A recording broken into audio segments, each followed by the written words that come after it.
Hello, everybody. How are you today?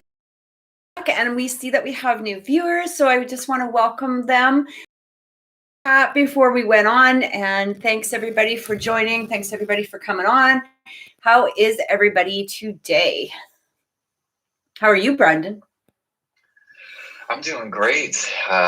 It's a beautiful day. I don't know, the energy feels really, really interesting, but I just decided to do some tidying up and finish hanging some pictures and things around the new place. So I always like that energy, when you cultivate the home, nest it a little bit. I just like that feeling when things are in their proper place. Yeah, totally. Just like you were working on your room. What's that? How it just came out nice. It's like that nice feeling, like you finished your room, your tarot room, if you will, and now it just looks nice. Ooh. It feels when you have it done, it's so, you have that relaxation. You have that, it's like, this is mine. This is, this is specific to me. It's like, it's such a good feeling. It's like nobody else's junk. It's the way I want it. And like I said, I love the fact that the way that I designed it, I can always move it. Like if I ever, moved or sold my house or whatever, like it's like I can take the design and just dump it somewhere else I really wanted to, or whatever, or incorporate it. So it's such a good feeling. So this week, I don't know if anybody has experienced that. We were talking about this earlier, and this week completely like gobsmacked me, where I don't know what kind of energies were going around, or if it was some sort of weird flu or what the heck. But like later Wednesday night, I started getting a headache. Thursday, I was like, poof, what the hell is going on? I even, I took a nap. I woke up. I felt like I was dizzy. I couldn't see straight. And, Friday, pretty much I was down most of the day yesterday. Emily's actually just saying, yeah, weird energy. And it's funny because I mean, besides like maybe glancing at Facebook for like 5 seconds and going, okay, I just can't today. I just can't. Like everything is, I'm done. Right. And I was like, so, yesterday I had some messages to answer and stuff. And people were like, I just wasn't feeling good. It was like I was just hit out of nowhere with this weird energy. And we were talking about that too, where you weren't feeling 100%. Like, I don't know if there's some sort of planetary alignment or whatever, but when it hit me like Wednesday night. And I just felt like I don't know, it's like, it was, here's the thing. It wasn't a negative energy besides the fact that my body was just like not responding to, normal human stuff. But it was almost like an upload, a shift, an energetic download, something along that line. What it felt like to me. It reminded me of the times in my past where I had been so like vertigo, and I felt yesterday is like just standing, I had no sense of balance. It was like my inner sense of balance was gone. And then when those moments happen, and if I feel dizzy or something, there are times where I feel like I'm forced to lie back and lie down. And sometimes when I've done that, I'll lie back, I'll close my eyes, and all of a sudden it's just a stream, this download of information into my brain via symbols and imagery and conceptual thought patterns that just get thrown into my brain. And I receive, like you said, these downloads, and I'm just wondering if it is kind of energy. I think there's a lot going on underneath the surface that we cannot see right now. Yeah, I think so too. It's interesting, because I literally messaged a friend of mine, who is another psychic. And I said, am I getting attacked? Like, I almost feel like a psychic attack. Like, it was like, especially at first. And I'm just reading, the chat, and there's Emily was saying, yeah, weird energy. Marlena, I just about threw up. Yeah. Like, I can't see Marlene. I hope I'm pronouncing the names right. But yeah, it's like, I thought I was fine. I was on the couch, fell asleep like several times throughout the day. You know, it's like you wake up, you know, like up, you kind of look around. Yeah, I'm still on planet Earth. Okay, cool. You know, go back to bed. You know, you look at kind of at the TV, sort of droning in the background. And then I thought, oh, okay, well, maybe I'm feeling better. Maybe I'm feeling better. Okay. I, you know, it doesn't feel like my head is splitting in two right now. And then I got up. And then I was like, oh, no, look, here's a wall that I need to grab onto really quick. Okay. And it was like that for like 2 days. And it was weird.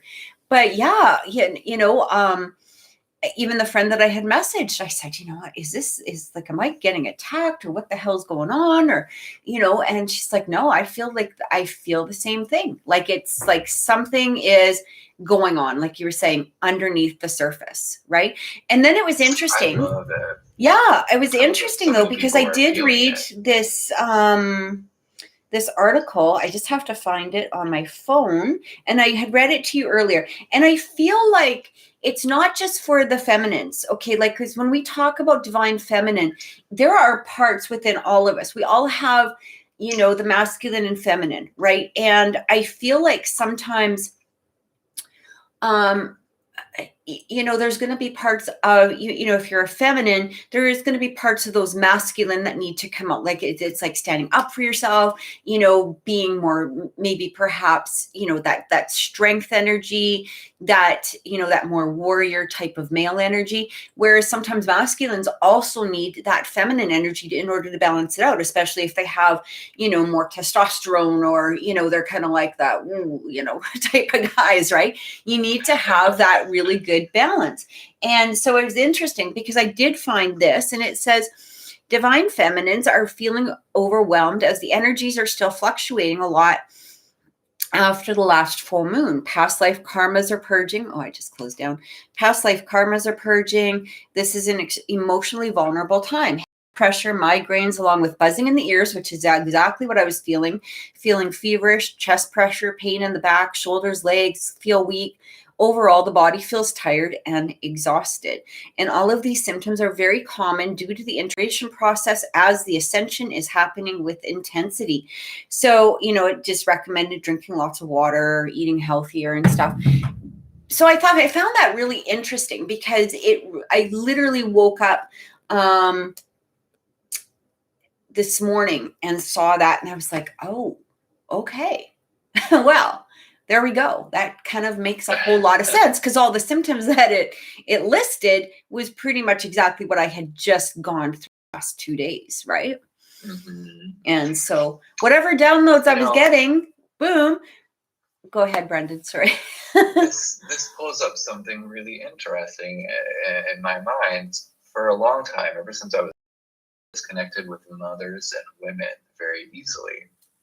And as soon as I started breaking into spirituality, what kept revealing itself to me was this vision of like a more feminine dominant planet.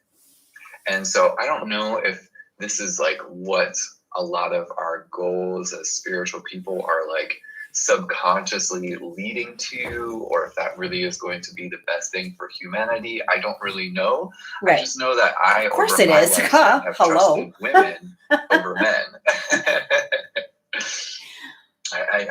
It just feels inherent. And of course, you know, in the realm of spirituality, the more that I've studied, worked, learned, connected, there does seem to be more women involved in this type of field, I should say, or study or practice than it does men.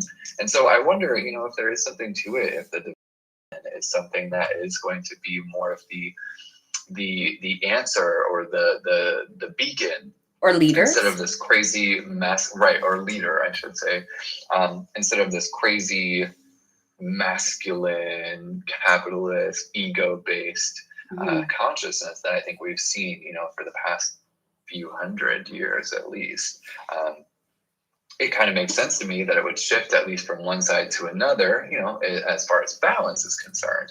But I just wonder, you know, if what we're really experiencing as a shift in I would say the collective consciousness would be into a more feminine based understanding. But I don't know. I don't know if that's going to be better. I don't know if that's going to be, the answer to all of our problems, or if it's just going to be a blend of both masculine and feminine. I'm not sure. Maybe the feminine coming up now is to balance out the balance, yeah, masculine that we've seen before. I feel like that would be more right than just, I know that there's a lot of, and I don't want to use the word feminist, but I'm going to use the word feminist because I can't think of another word that are like, women power and the whole bit. But I mean, ultimately, there has to be the balance of the masculine and the feminine. And this is why, women have to, like I said, stand up for yourself. But so do men, right? Because there are a lot of men that may have more feminine in them and they don't stand up for themselves, and they allow, it's sort of like that. Nobody has the right to take advantage of another person, whether you're masculine or feminine, whatever it is that you want to, term yourself. And so, throughout history, there has been that element where women, become a little bit weaker. We don't say what it is that we traditionally want to say, or what it is that, we're feeling we want to say. There's always been that element. I hate to say it like this, but there has been that element of some degree manipulative behavior coming from the feminines in order to try to balance out that masculine energy. And there's been that element of manipulation from the masculine in order to overwhelm the feminine energy or to feel stronger, right? And if, it's funny because if we go back into time, let's say, into even the early 1900s, and, it was funny, I was watching that Netflix show, Bridgerton, yeah, is that how you pronounce it? Bridgerton? Oh, the Bridgerton, yeah. Bridgerton, yeah. And I was like, back then, sure, women did not have, the voting rights, and they had to wear the corsets and, blah, blah, blah. But I'll tell you something, they really had a lot more power than they might have portrayed that they did. Right. I mean, they're walking along the street and they drop that hanky. There's that clue. Hey, dude. Right. Hey, dude, go get it. Right. Like there's your clue. That's something I saw when I was growing up, when I was a little kid. To me, it seemed that the women were the ones who were in charge. I mean, they were the ones in my family who would gather together. They'd sit at the end of the night after all the kids were taken care of, fed, played, washed, and in bed.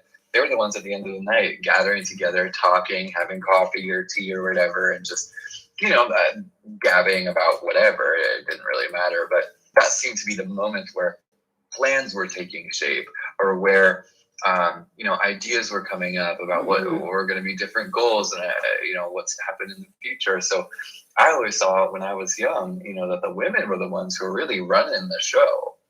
So I think there's definitely some truth to that. And I think women, at least, at that time when I was growing up, it was not really seen, but they were just running the show behind the scenes while letting the man, be the front man, so to speak. We're going to charge. Exactly. That's what it seemed like to me. That's what it looked like. That's what I saw as a child. Yeah. But through that process, there's been a lot lost, both for the masculine and the feminine. Yeah. Right. And I think that, even just what we experienced this last couple of days, it does feel kind of like I said, that ascension, that, that upload or those downloads, maybe possibly both, like coming into a sense of balance in some way. And I feel like masculine has been going through this actually for a few months too, that up and down, like, how do I feel? I'm releasing a lot of, my old regrets and things from the past, and, allowing this to escape. And maybe I just need to get into this energy of where did I screw up?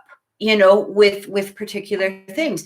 And whether you're masculine or feminine, what we have to remember is this isn't energy to hang on to. It comes up to the surface for a reason, and it comes up in order to release it and to have that forgiveness for ourselves and forgiveness towards other people as well. And this is going to be so important. I think that, throughout that 21, and maybe even extending past into that, I really feel, because we are in that Aquarius mode right now, we're in that Pisces moon, that there's that, which is funny because that's exactly what I am, is that Aquarius sun with that Pisces moon. So maybe that's why it hit me a little bit harder than it probably should have.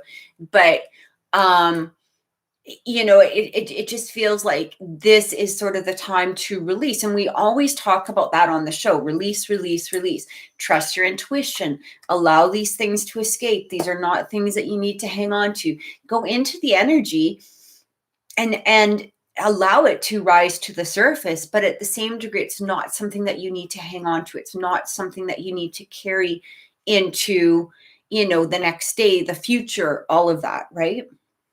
Right. Exactly. I think that's a beautiful message, especially, for people that are more feminine based, or, with female body. It's a clear understanding, with the female body even, and y'all can tell me to shut up or not, but I know that having observed, the female body just goes through changes constantly. There's always been going on with the female body that forces you to adapt. And I think that the feminine based energies, or again, female body, is just a good example of how you need to let things flow, and not specifically always hang on to something. That release is important. I found that once I started releasing things, it's almost like this shift, this change, it's like this, I don't know, it's like a signal of confidence. That's actually the word that I feel like using. It's like a signal of allowing that confidence to come through. It's not hanging on to what could possibly happen in the future.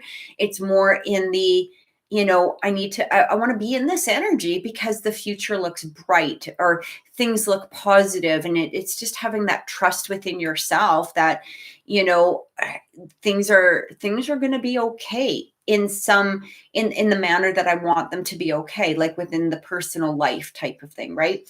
And so after I went through this upgrade, or whatever it was, or the flu, let's just call it that. I don't have no idea what it was. It was interesting because, and I was telling Brandon this just before the show. And so I went outside quickly because it's like literally minus 40 here. It's freaking cold. Minus 40 Celsius. I guess that's the same in Fahrenheit, but it's freaking cold. And I went outside to, take out the garbage. I was out there for just a couple of minutes. And as I was walking back in the door, I literally heard in my head that there was something wrong with my next door neighbor. And I don't want to say his name because, that's privacy, and I want to kind of keep it like that. But I just felt like there was something wrong. And I was like, oh, I was going to go over. But then I thought, okay, that's kind of weird, because I don't want to just go, hey, you okay? You know what I mean? But I sort of left it. And an hour freaking later, ambulance and the fire department showed up and took him out. And so apparently he was having trouble breathing. He was, having some sort of, I don't know exactly what was going on, but it was, you have a little bit of that guilt because you're like, oh, damn, I felt it. It hit me really hard. And I was telling my son about it too.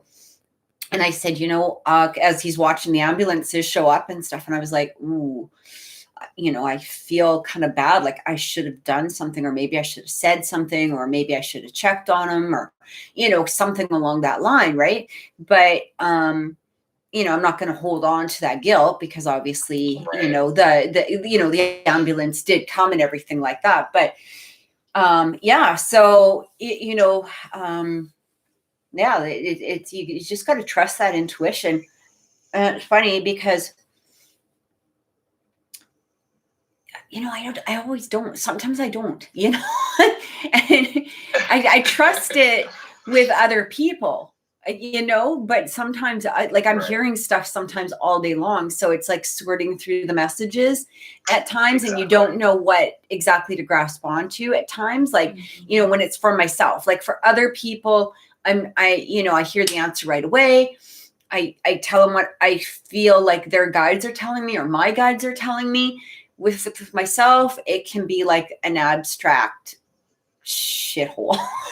So I'm kind of like, whoa, do you ever get that? Like, do you ever get that way? I think, like you said, there's always a constant stream of information, and we all have it, right? We're all still connected to source in some way. And there are those of us, like you or myself, who have proclaims, that we have this connection because we know how to tap into it regularly. We either have a natural instinct to it or develop skill for it. And I think, like you had said as well, if it's the same for me, I have to decipher, is this worthy information, or is it just, sort of a psychic brain dump or something?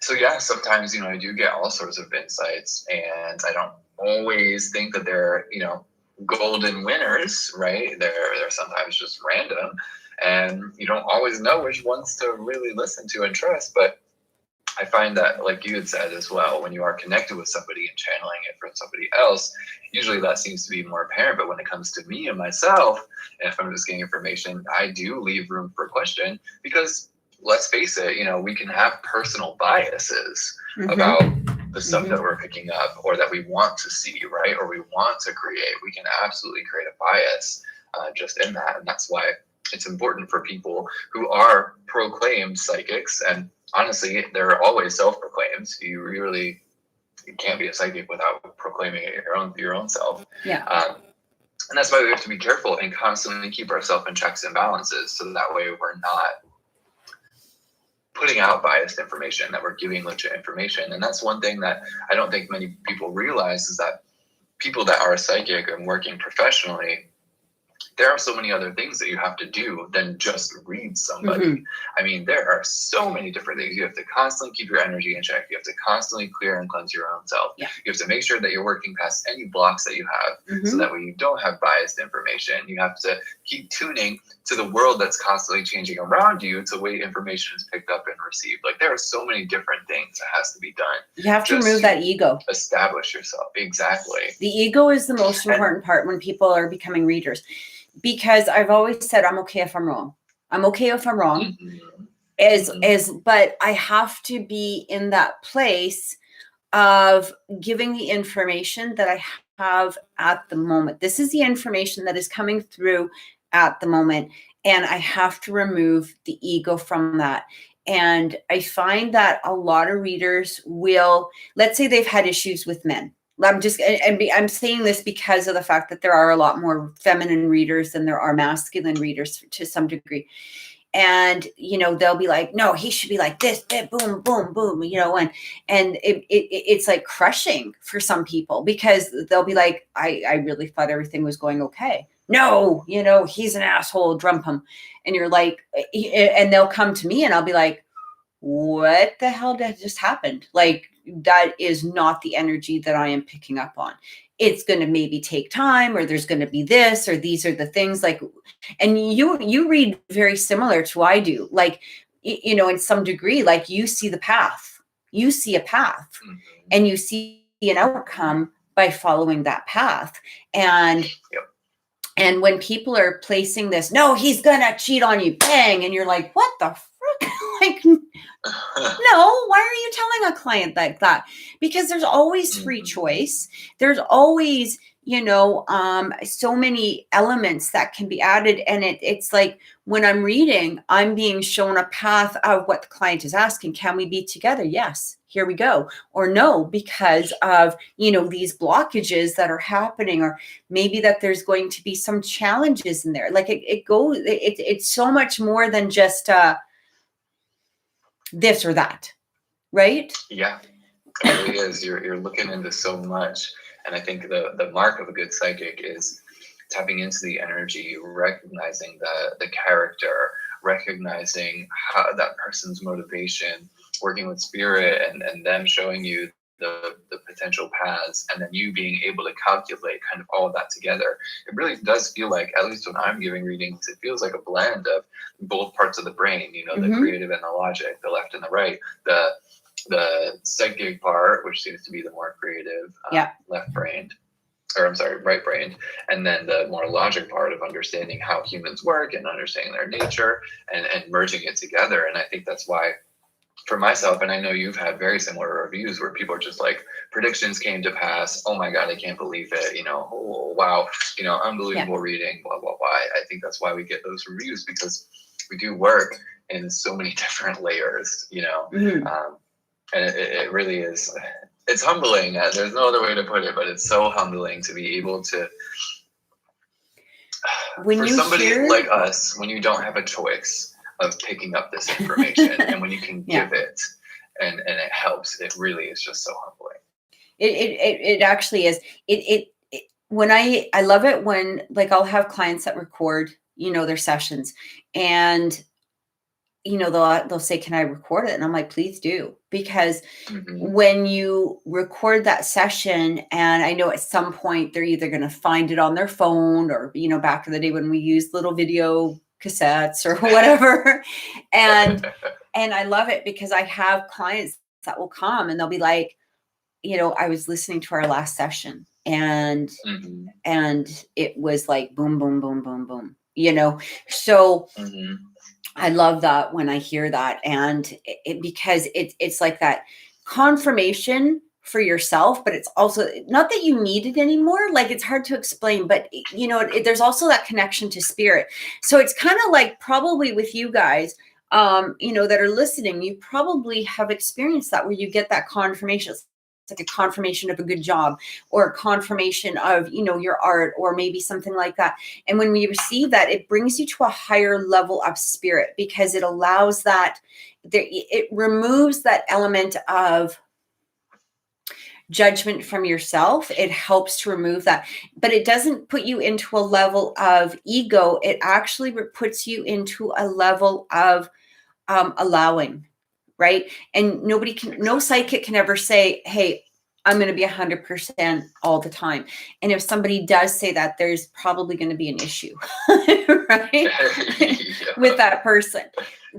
But because there's always that free will. There's always that, you know, element of, you know, we can see a path, but, you know, it's like this. So one time I had a really, you know, I had a client, and I kept saying to her, you know, please don't message this person. Don't message this person. Just give them 3 days. Cause I see 3 days. That's what I'm hearing. That's what I'm feeling.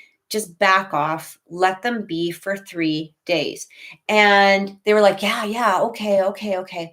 And they went out to their car and wrote a freaking novel to this person and sent it. And then they sent me the text and I was like, oh my frick, why did you do that? Because literally they're sitting there in front of me going, yeah, okay, no worries.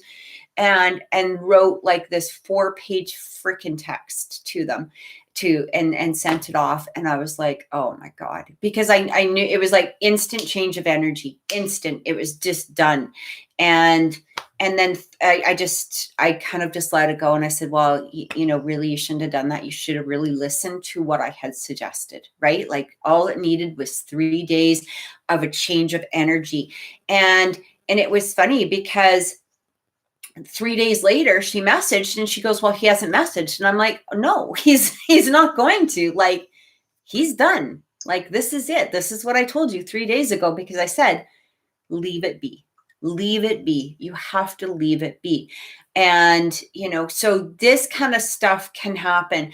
And so when we get that advice, when we get that, you know, insight from spirit, we really ask people, please just listen to what we are being told, because we're not trying to hurt you. We're not trying to put you in a place of, you know, anything else. It's literally like these messages are coming through very, very clearly.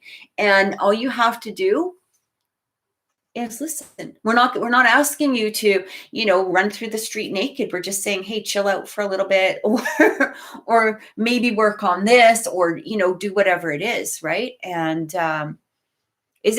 so Kevin is saying it's very pixelated. Is there anybody else experiencing? The connection does seem to be pixelated, yes. Does it? Does seem to be. So okay. It must be something with the internet connection.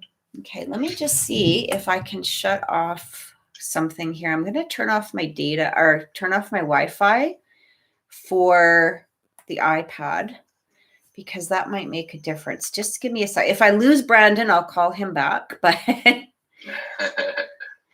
it might be just my Wi-Fi is not accepting it. So I'm just going to go on to data. And it might help.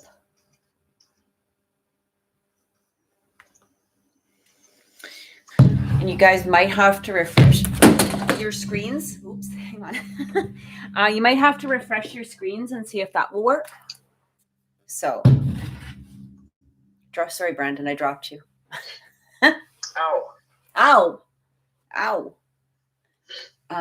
Yes. We have a couple donations. If you could confirm that real quick while the screen is kind of updating here. We've got one for Mariella, one for Alyssa. And again, if you all do want to make sure you have a guaranteed reading today, you can use the link in the description to donate. Otherwise, how we do it is a random lottery. So we'll put everybody on a list who would like a reading, and I use a random number generator to bring up who we will be reading next within our time allotment here. So our show goes for about 2 hours. We'll get to all of our donations first. We very much appreciate you all. We use that money to help keep supporting and refining the channel. We're finding that we're growing every single week, so we are putting that money back into the channel here to pretty much essentially give to y'all. So we definitely appreciate that. And we're all looking forward to the show growing. So like Kathy and I had mentioned a few weeks ago, there are some things in development. There will be other opportunities and new things. Like, we had our giveaway a month or so ago, 2 months ago. We were able to give away one of Kathy's creations here, a little organite thing. And I think Kathy said that she found a new rep of some kind, or a new source for her present. So we might be able to do those again soon, where she creates a genuine, in the moment, in the energy, organite crystal, and does it, up to date. And so we might be able to start those soon again, and we can do that with y'all's donation. So again, if you do want to donate, there is a link in the description below where you can send a donation. It gives you a guaranteed reading. Otherwise, totally welcome for a free reading, but it will be based on lottery. So it is a chance to get a reading, not a guaranteed reading. I am just typing in the email address that you guys can donate at. It's through PayPal. Yeah, if you want to tell them, Kathy, how they can do that. So it is through and the other ones were confirmed, by the way. So it is through PayPal, crogers5555@gmail.com. And there is no donation amount. So there's no specific donation amount. It's literally just about the donation. So I'm just putting that into the chat also as well. I hope I typed it right. Yeah. I'm reading Kevin's comment. Kevin, you're saying you have goosebumps. You need some air. What is going on? A message from spirit. So I would love to hear. I would love to hear what that is, actually.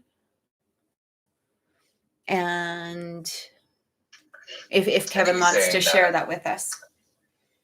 I think he's saying that the pixelation was bothering him. So he's like, oh, I guess I just need to listen then. That's the message from spirit. I think that's what he's saying.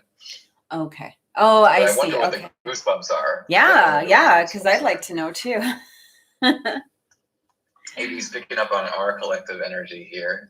I always tell people, and it's something I experienced years ago when I first started doing broadcasting, was I would go into these rooms where there were psychic things going on, psychic hosts and other people, and it just felt like there was so much going on as far as psychic communication between the people in the chat, more than there was in just the physical chat itself.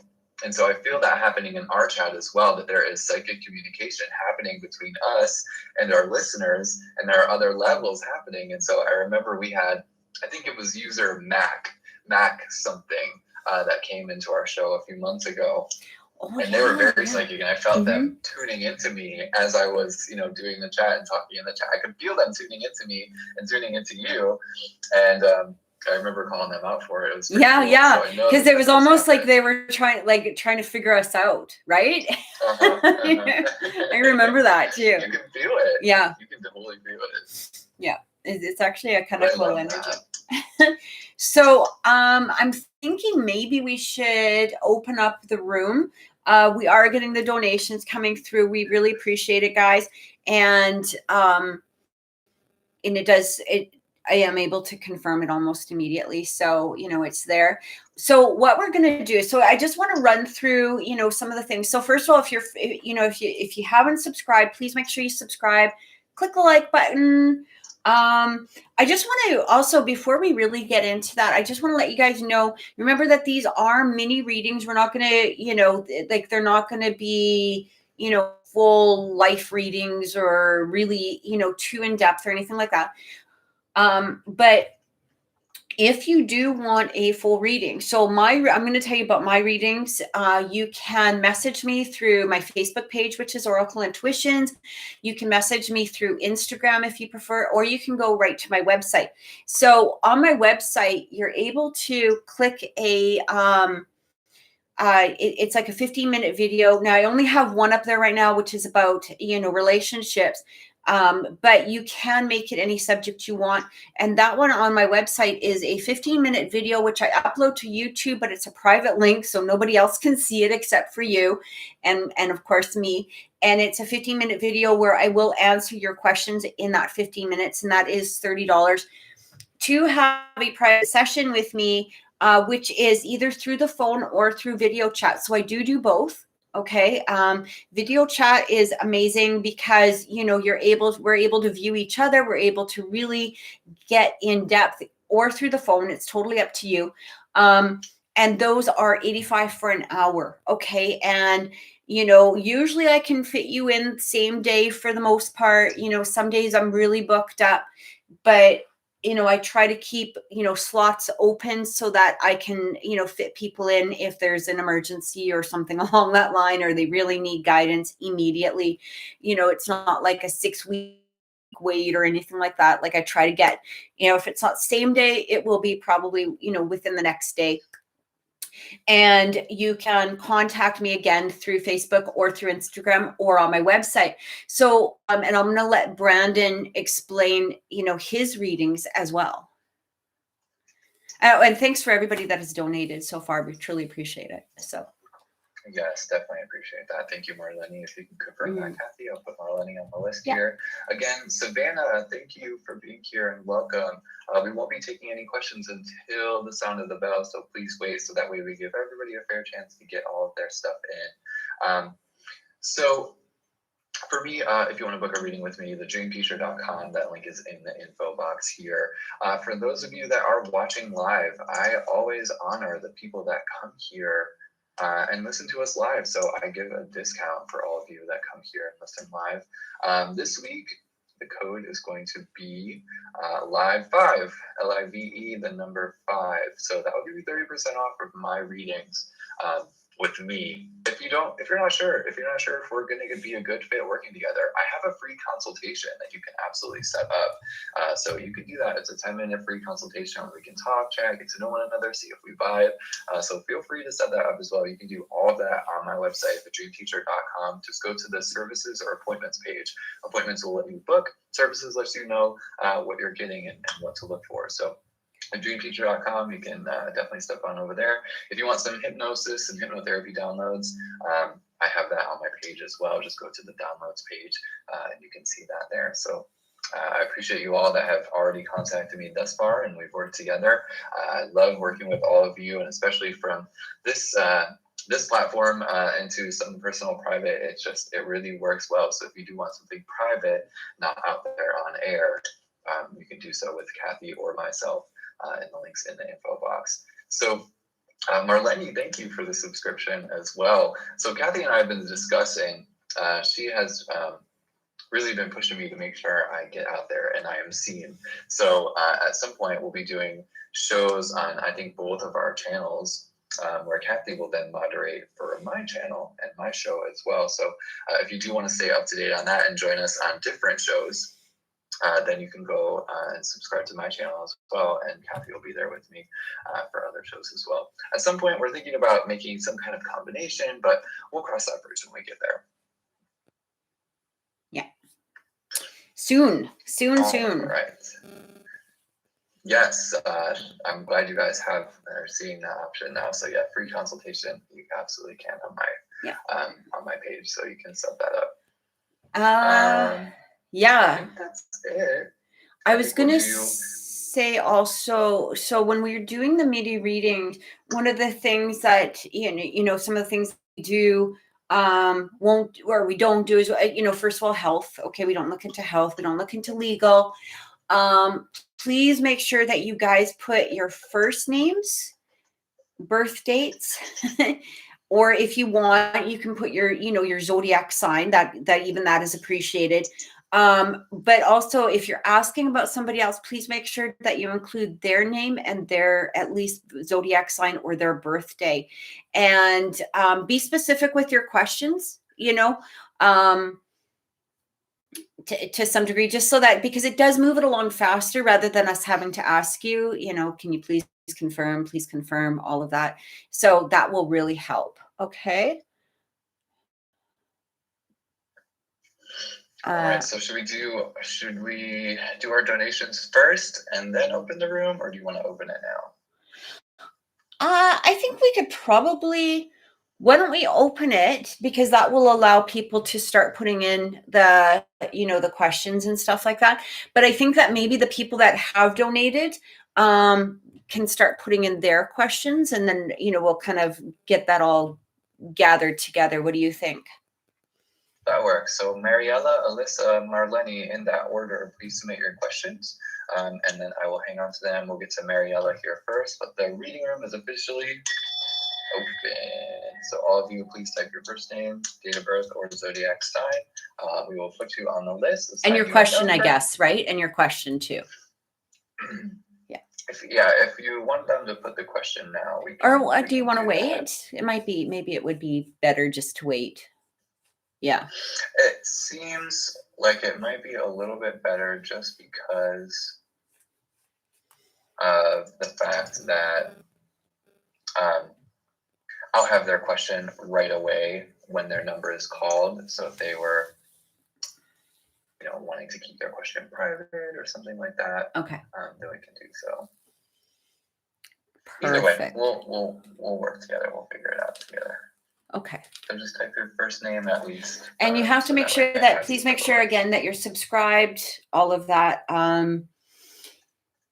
What else is that we don't do? I think that's pretty much it. Again, they're not going to be, we tend to talk a lot. So, I mean, the readings are probably longer than they should be. Here. But they are mini readings. So please don't get upset if we're not going, directly in. Okay. Like there are other options, please message us. We can get a reading for you up or book an appointment for you for sure. So we will let people do that. All right. So let's start here with Mariella. Okay. And Mariella, I'd like to know, I'm a Virgo. My husband is Pisces. I found out my husband was speaking to another woman romantically. He says he stopped, but I feel there is more to the story. Has he been unfaithful? Okay, so Mariella, the first thing I picked up, I don't feel it's been physical unfaithful in the extent of actual physically together, but I do feel that there is more behind that. I hate doing, I hate saying that because that's, usually not what somebody obviously wants to hear. But I do feel that there's been an emotional exchange between these two for sure. And I am getting that.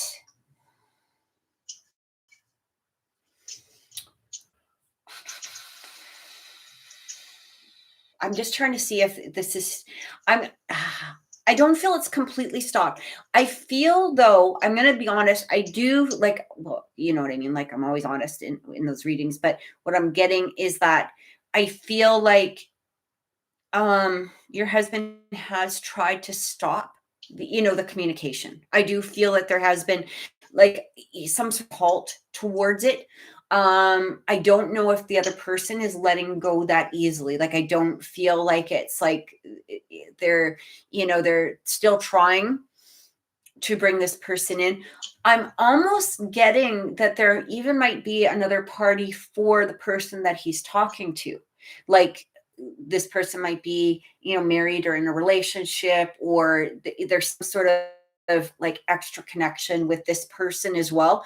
And I don't know if that's if there's a separation in there or if they're still together. I'm having it feels like there's a connection between the person that he's talking to and someone else. Like she might be married, or there might be, again, some sort of relationship that's going on.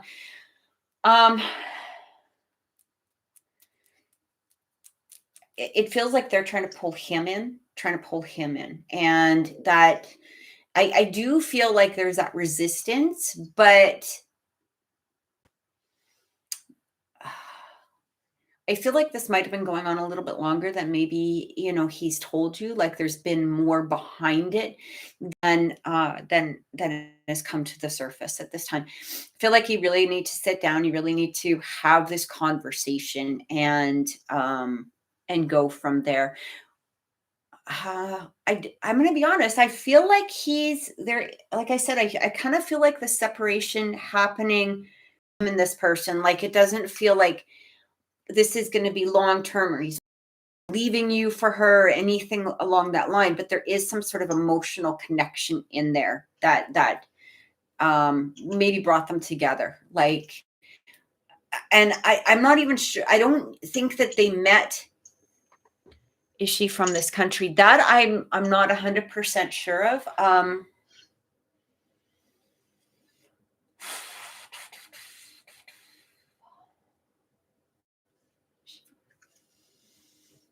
I don't feel that. See, it's interesting because I'm almost feeling a connection that could be like closer in vicinity. She may be from this country and she is married. Okay. I'm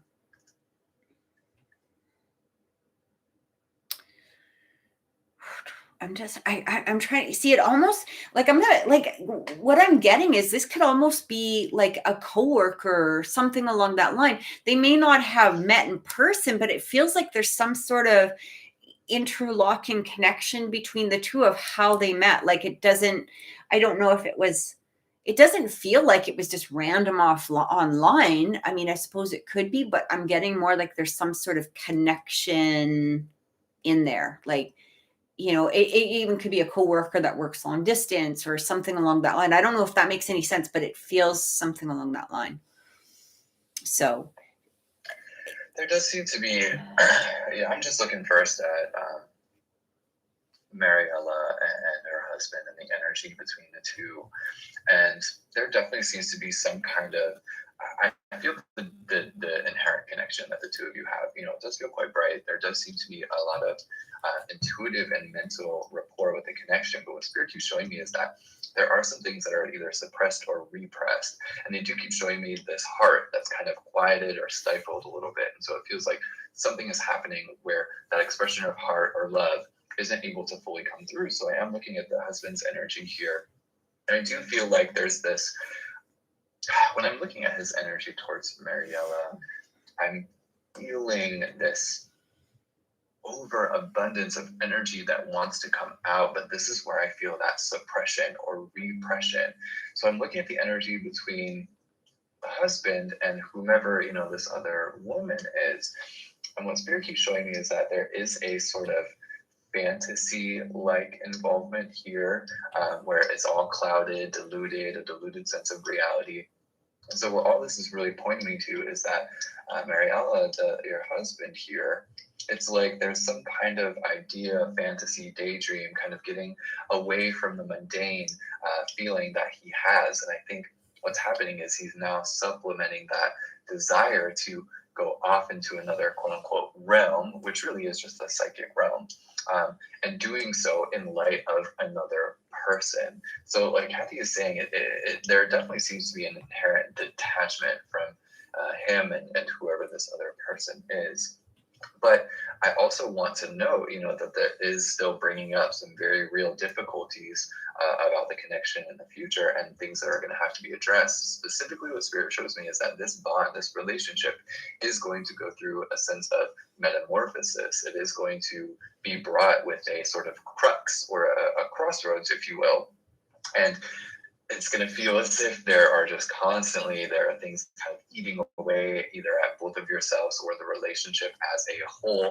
There is going to feel like there's some unbalanced energy between the two of you. And it's all to lead into understanding the bond in a much deeper capacity. Anytime that we go through these crossroads or these, midlife crises or these difficult or seemingly at odds situations, it is to further deepen the understanding of what the connection is. One of the things that you're going to see in your connection is the reflection of one another onto each other. Now, I know that sounds a little much.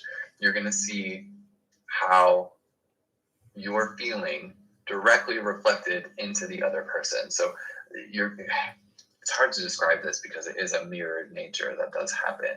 And you're going to see your inherent feelings directly impacted by the person, but also directly as a result of the other person. You're going to see the symbiotic relationship between the two of you. And it's going to be up to you how much you want to keep deepening that consciousness, that level of understanding between the both of you. And what you're going to use it for. I really feel that it's being revealed to you as a way to deepen your understanding and your connection with one another. But sometimes people don't take it that way. Sometimes egos get involved, like Kathy was talking in the beginning of the show. And when that happens, it kind of blocks these higher vibrations, these higher levels of consciousness, of feeling, of intuition. And then, you kind of get stuck back in that cycle. So I absolutely challenge the both of you. And if your husband can't do it, Mariella, you can absolutely try to really rise above any sense of ego and make sure that you are seeing the higher energies that are present here. He is trying to access that kind of realm. It's just that he's doing so in I'll say a less evolved way, by going and trying to connect with somebody else outside of your relationship. Let's see, I need help on how to get him to tell me the truth. Let's see. For a Pisces to tell the truth, what do you think, Kathy? It's really a hard one because I do feel him holding back on some things, right? Like I feel like for the most part he's been revealing for the most part. Again, I feel like there may be still some energy that's coming in from their side more so than his side. Has he been physical with her? I don't feel like there's been a physical, okay, like in the 3D realm type of physical. Online, yes, that's what I do feel. Which can be emotionally, destroying for you as if it was physical. Like, I mean, that's a hard thing to go through, right?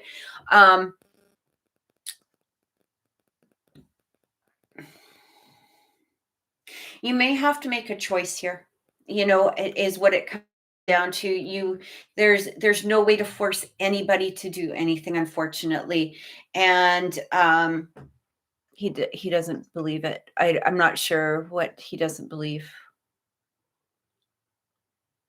Okay, so what I'm basically saying is like there may have been pictures exchanged, they may have even done live chats together, that sort of thing is what I'm talking about.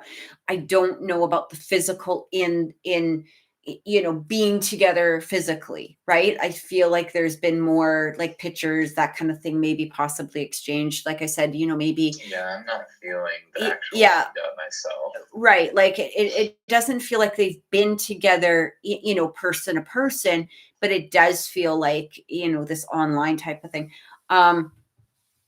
You may have to make a choice. You may have to make a choice and say, is this something that I can live with? And you may have to say to him directly, look if I don't hear the truth, this is my option. My option is, either separation or counseling or something. Like it has to go into a higher level of something. I don't it's almost like you might have to give them that choice. Like it's either this or this. I'm not getting that they have a relationship that they're going to be together. Okay, like you're not going to lose that, or you're not going to, anything along that line. Like I feel like he wants this relationship with you to work. I just feel kind of like what Brandon said. It's more something that was like a fantasy or something to take away from, the real life or something along that line, right? So I hope It that just that seems helps. like a fantasy. Yeah. That's something Yeah. with Pisces, though. Like Pisces, And yes, he Pisces does love you. Yes, he does love you. Pisces becomes polluted sometimes. Their energy is just so blended with so many different things naturally. As we were talking about in the beginning of the show, with that moon in Pisces that you have, and that is really one of your big psychic notations, at least astrologically. Anytime somebody sees a moon in Pisces, any astrologer, they know, okay, this person, definitely at the very least has clairsentience, psychic feeling, or is an empath at the very least. So automatically, and arguably, I think that's where a lot of real psychic stuff comes from. You have to have clairsentience or be an empath of some kind to really understand. But I do feel that there is absolutely love there. It's just that there is this fantasy idea that he's getting involved in, and I don't feel that it's something physical. Just because spirit shows me that it's such a high frequency nature, that means that it's not of the physical. Anytime they show me a frequency in that nature, it's not of the physical. So it just seems to be an idea.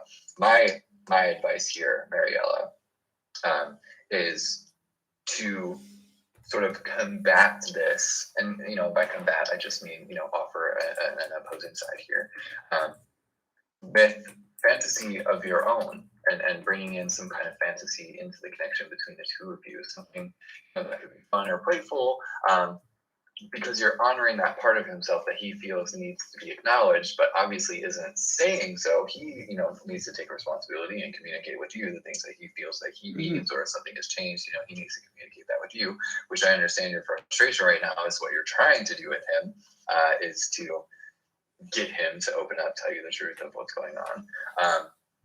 What can I do to get him away from wanting to see her? Again, communication. The communication has to be there. It has to be between the two of you. And I really do. I really do feel that you might have to be very specific with your choice. Again, either this or this. Like you either delete this person completely, or this has to happen, because it's not fair to you. And she's saying, I told you, not for you. I hear messages. She's saying that she hears messages. Yeah. Right. It really, I think the best way to do this is to, like Kathy is saying, you got to create that communication between the both of you. And I know you're trying. We can absolutely see that you're trying here. I think just meeting him at that same level is really going to foster a sense of rapport between you both. Meeting him with this sort of psychic fantasy kind of level where it doesn't seem like things are fully in reality And that's the thing with Virgo and Pisces. See, Virgo is much more reality based. It grabs on, to the physical, material, understands that. I'm not saying they don't understand, the more intangible realms, but they're more at home with the physical, whereas a Pisces is more at home with the inferred, the fantasy of reality. So it's already an inherent difficulty just getting a sense of understanding with one another in general. Right.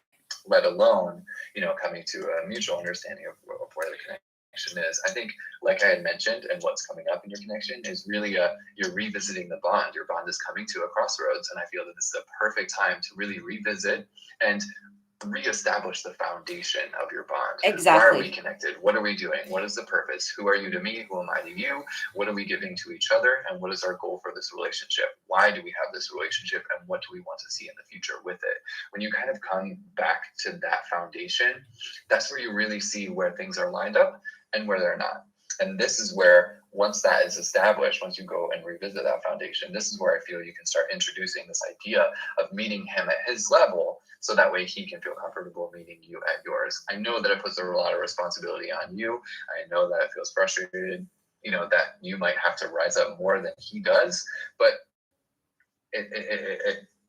it's clear that you want, this to work, as you're trying to do whatever you can to make it work. I think these steps will not only help lessen your stress, it just helps him to find a place to meet you halfway, because you're willing to do so as well. So what you said, we've kind of confirmed what I was saying, is that because I feel like he's tried to, cut this relationship. I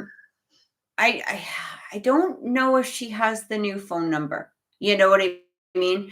That might be, I'm not getting that she really does, unless she received it from, another source. I don't feel that he gave it to her.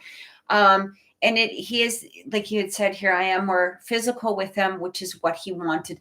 And that might be something that you need to discuss with him also. There tends to be a lack within the masculine energy that doesn't quite get, hey, we don't feel quite so sexy when you're off doing this shit. Like, that doesn't make us feel sexy at all. Like, when you're doing that crap, yeah, you just go do that crap, because we're not participating, dude. Like, that's, and it's funny because the arrogance behind that really is amazing, right? It's like, hey, I'm just going to go talk to this chick. Why don't you have sex with me? Fuck you. Excuse my language, but I mean, that's the bottom line, right? Like, fuck you.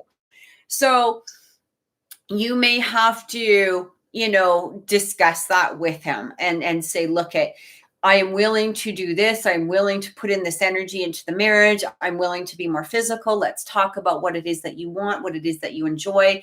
I am willing to do that. But the second that this other energy comes through, bam, that's where I have to, make a mistake. So, and if he hates talking and he runs, I mean, that is going to be a very, too bad, so sad, dude. This is our marriage. You either talk or there's the door. Yeah. To some degree, like, you either talk, you either sit down, you either discuss this like a mature freaking adult, or suitcases, done, out, done.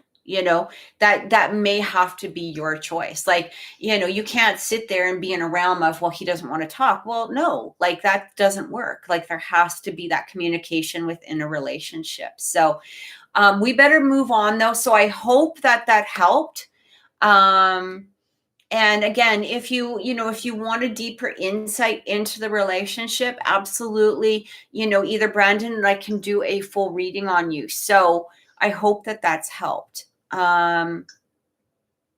Yeah.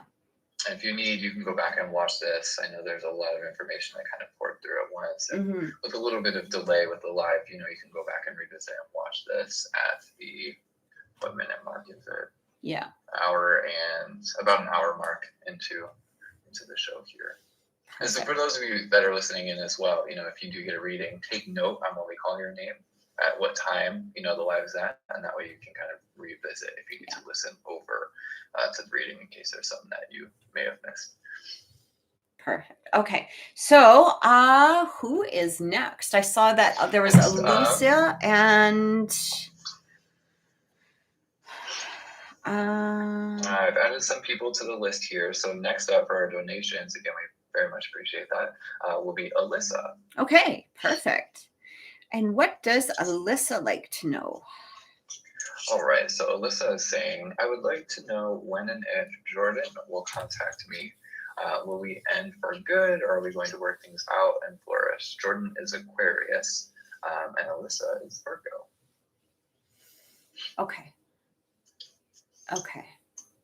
So the first thing I'm actually getting with Jordan, Alyssa, if you can just can you just verify for me in the comments, what, when was the last time you guys had contact? Okay. Because I feel something coming in. I keep hearing something about March coming through.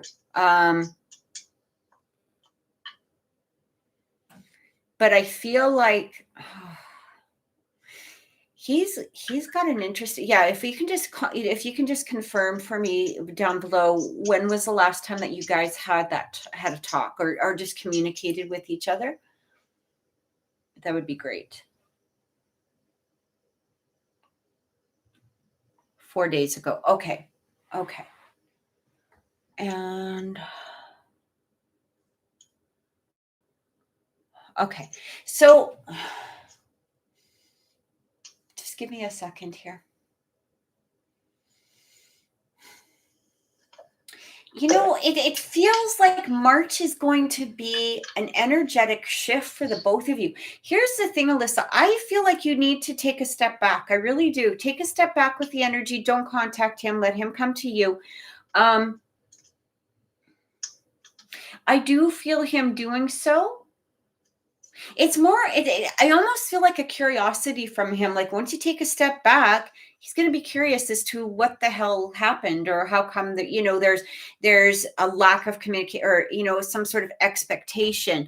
A week ago, you reached out 7 days because he felt like, yeah, see, there you go. That was just literally the confirmation. It's like you take a step back and, he wants to come forward. Here's the thing with it. What I'm picking up from Jordan is there is a very kind of a typical, I shouldn't say typical. Well, it is kind of typical with Aquarius though. It's Aquariuses don't like to be overwhelmed. Okay. They don't like to be overwhelmed, but they do like that, to know that somebody cares about them and that communication is coming in. They like that confirmation of that communication and stuff like that. When that communication stops or breaks down, there is a sense of panic within them. Now when I say overwhelmed, it like Aquariuses really like their space. Okay. And so they're not the type. There are some signs, there are some people that are okay with somebody standing outside the bathroom door and going, are you okay? You okay? You okay? What you doing? What you doing? What you doing? Aquariuses will knock you out and drag you out the door before that ever happens. Like they would lose their mind, right? Because they their thoughts are very important to them. Their space is very important to them. And this goes into the sun, moon, rising, and Venus signs, like all of those Aquarius traits. So when you take a step back, what that does is it gives him breathing room. It gives him breathing room to think. And once they're able to put like literally a thinking cap on, they're able to go into their emotions without somebody bombarding those emotions. I'll tell you something. I've broken up with more people because of the fact that I can't take 2 steps without a freaking text message faster than, somebody. It doesn't mean what we want to be ignored, because we don't want to be ignored either, right? There's that balance. But somebody who's like constantly at our bang, bang, bang, bang. Hey, what you doing? What you doing? How come you didn't text me? How come you didn't text me? What are you doing? Who are you seeing? What are you doing? What are you doing? It's like, there's nothing that annoys an Aquarius more, nothing. And so when you took that step back, it gave him those thoughts. It gave him that time to really think. It gave him that time to process his feelings, his emotions, what it is that he wants. And he wants you in his life. This is what I'm getting. He wants you in this life. I feel like March is going to be this significant change within the energy. I feel like there is going to be contact between now and March. Like, it's not like he's going to leave you, hanging or anything like that. Will he step up or choose to move on? No, I feel he's going to step up. Okay, here's the thing. You're saying here, I just feel confused. I feel there may be somebody else. Aquarius is also, and this is what I'm getting from Jordan. I do feel like there is a real sense of loyalty within them. Okay, so if they're talking to you, their chances are anybody else that they're talking to is literally a friendly conversation. It's not romantic. I don't there is a real definition of loyalty for them. There may be somebody that he's speaking to, but I'm not getting a romantic element. There might be flirting, but Aquariuses can be very flirty too, but there's no meaning behind it. It's just they'll talk to you the same way that they'll talk to somebody else. You know what I mean? But at the same degree, when they actually care about you. I get that he really does care about you. I do feel that the communication is going to be stepping up, but it is going to be slow. He's not going to be messaging you every day. He might wait a few days, he might come forward, but I feel like there's a shift in energy in March, but there is going to have to be that patience from you directly. Like he said, when you take that step back, it allows him to come forward. It allows him to really process things. It's not even so much on a, where is she? I want her in my life. Like, I miss her. That element is there, but it's more allowing him to really process his thoughts, really process his feelings, really take a look into the situation. And Aquarius won't get into a relationship unless they actually feel that relationship. Like, this has to be a friend, a partner, somebody that they can, see long term with. Okay. And so what that does is you're taking that step back, allows him that time to really go, I really love this girl. I really care about her. I really want this. And it allows that process to happen, and you'll see that stepping up. And like I said, I feel like a shift coming through within March where there's going to be a more direct contact, like a more direct opening where he says what it is that he's truly feeling. And I do feel that he really does care about you. But he doesn't, it's hard, right? Like, he doesn't want to be overwhelmed. Yeah, I think there's a lot of truth to that. Just looking at the energy between Alyssa and Jordan, immediately I feel like things are, I feel the sense of friction, but it almost feels like things are in limbo, where Spirit shows me that there is not as much definition as there would like to be. Yeah. And it feels like because of that lack of definition, there's still movement that's happening, but it's movement that's not in any way dedicated or focused. It's just like as if you're rolling around, tumbling with a wave, and you're at the mercy of the wave. And that's what the energy kind of feels like is happening right now. So when I'm looking specifically into Jordan and his intentions, with Alyssa, what I'm being shown is that there is a feeling of trying to generate harmony, but it seems like he's doing so at a more friend base or surface level. And I think this is what you're talking about, Kathy, that things need to be a little bit more simple for him. Mm-hmm. So that way he can allow, the deeper foundation to really take hold. So the one thing that I have noticed, and I'll speak as a generalization about Aquariuses that I have seen, is that they never can feel as if they're tied down. And if they feel like they're restricted in any way, they'll just disappear just for the sake that they can, but to also resent that feeling of like, oh, I'm tied down and my freedoms are limited. They want to be sure to break from that. And so the best ways I've learned to deal with Aquarius, especially in an intimate capacity or more relationship, is honestly, you kind of have to ignore all of the moments that you feel like you want them to reach out or you need to hear from them. You got to ignore those moments and just let it come up organically, if not psychically or telepathically. Aquarius is always honor those moments where it's like, oh, I was just thinking about you. It's so funny you reached out to me. You know, those moments seem to hit an Aquarius more impactful than just, you know, somebody who needs to communicate and reaches out like, oh, I need to hear from you. You know, tell me, talk to me, what's going on? They seem to respond better in that way.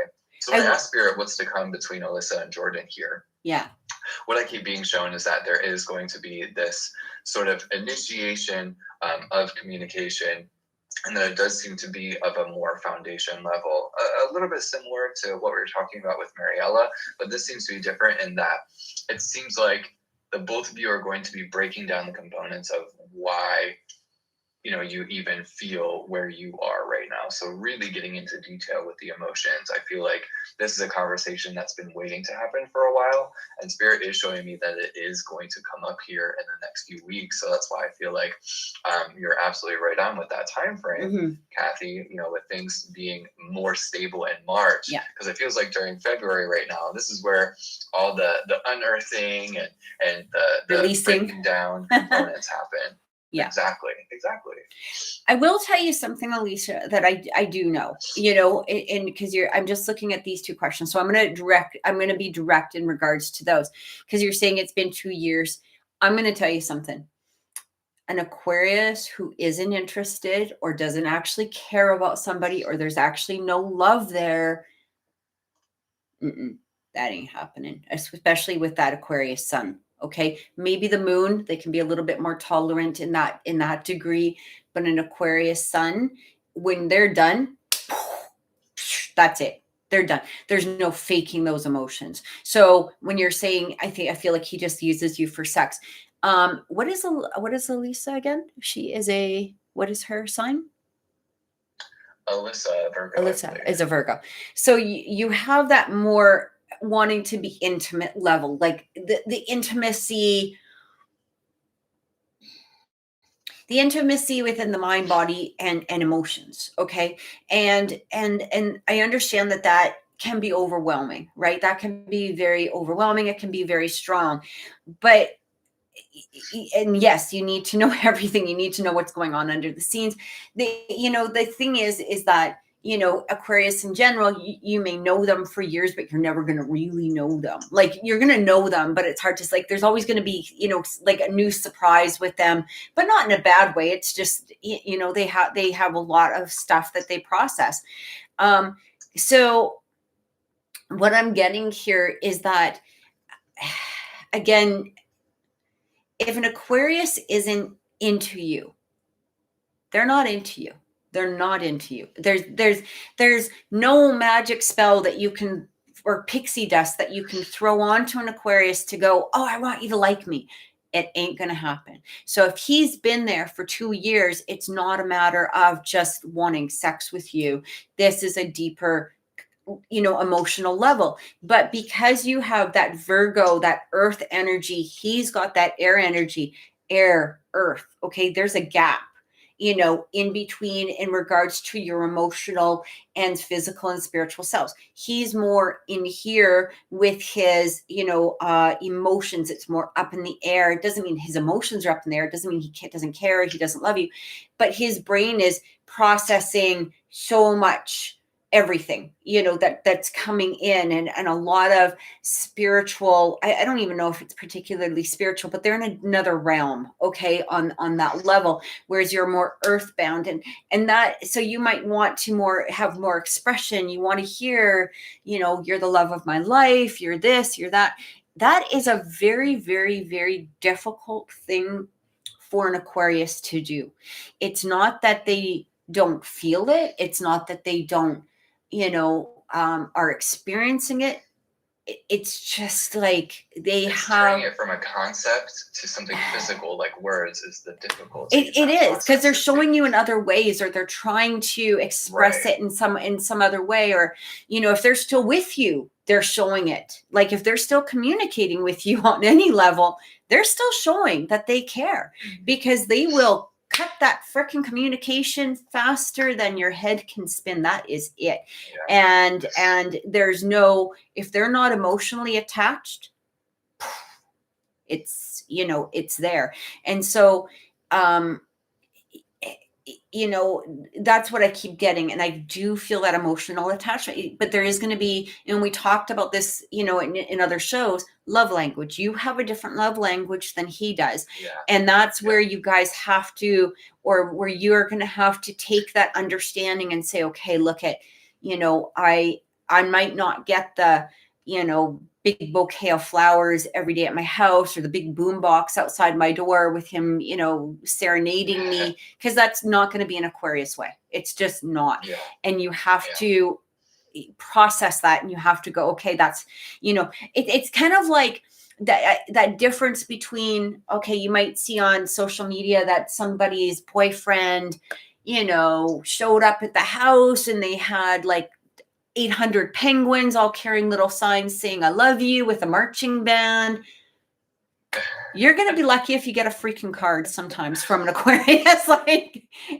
And that's if they remember to run to the store, because their brains are all over the place somewhere else. So that's, that is that difference. And it's not that they don't appreciate or love you or anything else. It is that difference. And so you have to, you just have to, stay within that energy. Yeah. I think the love languages will be a really great place for conversation to start between Alyssa and Jordan here. I think that would be a really great place to be like, okay, this is my love language. What's yours? Let's kind of start here and see if we're, what's in sync and what's not, and see if, these other things can be honored. I will say this though, Alyssa, when I ask Spirit about the future nature of your connection between you and Jordan here, they are showing me that it is, you both are going to experience quite a bit of abundance, a lot of intimacy, passionate interchange between the both of you, and that does feel quite bright. So I do feel like this is this where you are right now, this either broken record or hurdle, however you view it. I do feel it is going to be overcome. So I think the capacity at which you want to see your connection in the future is going to be defined by how you approach this issue right now. I think doing so in a creative way, in a way of acceptance, and really just contributing to the solid foundation of your connection is going to speak massive volumes. So remember that, how this is dealt with now is definitely going to carry over in your connection in the future. And they are showing me that you are going to be connected in the future in quite an intimate way. Yeah. I was trying to type to Savannah, but I'm like pressing the. So Savannah, my rising sign is actually Sagittarius. What's yours? That's actually kind of cool, because I don't think I've met an Aquarius with a moon before, with a Pisces moon before. Pisces moon. Yeah. Cool. My rising is Sagittarius, and what's your midheaven? I think. Which part is your chart? I'll just pull it up. Yeah, my midheaven. Yeah, that might be easier.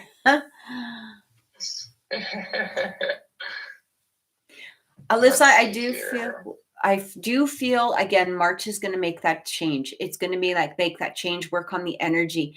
And I do feel that change happening. Okay. I do feel that you guys, there is that very, very good possibility of you being together again. So,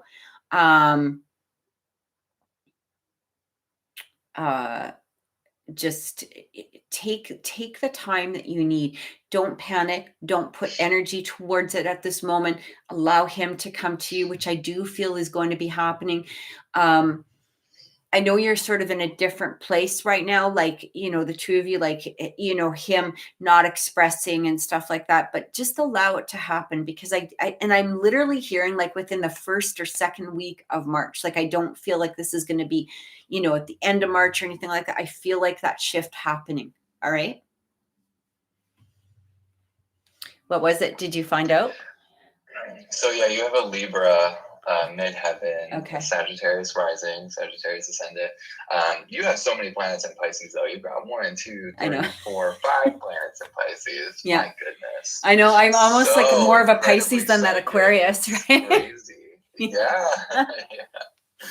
Yeah. So much psychic energy, and that Neptune in the 12th, just like I do, and it's in a water house, water sign. Yeah. So many psychic indicators just looking at your chart, and you've got that grand water trine too. Oh my gosh.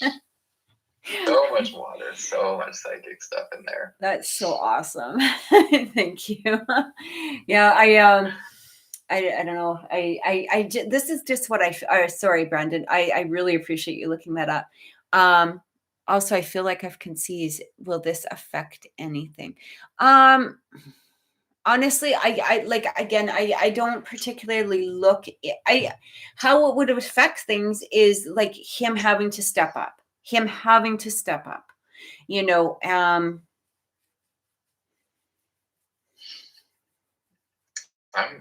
being shown that it's not going to be bad if you were to initiate, as long as you keep things sort of simple. Yeah. At first, upon your first initiation, keep things, kind of simple, surface level, nothing too crazy in depth. Mhm. And then, kind of meet and match conversation. Hello, how are you doing? Him saying, hello, how are you doing? Hey, what's going on? What was your week like? Oh, my week was like this. How was your week? And be like, oh, okay, something I've really been thinking about was, love language. And I stumbled upon this thing where I really realized, what is yours? And, kind of keeping things at a slow pace, and then slowly kind of integrating and opening up a little bit in depth and deeper conversation. And that's going to help you gauge like where he's at as well.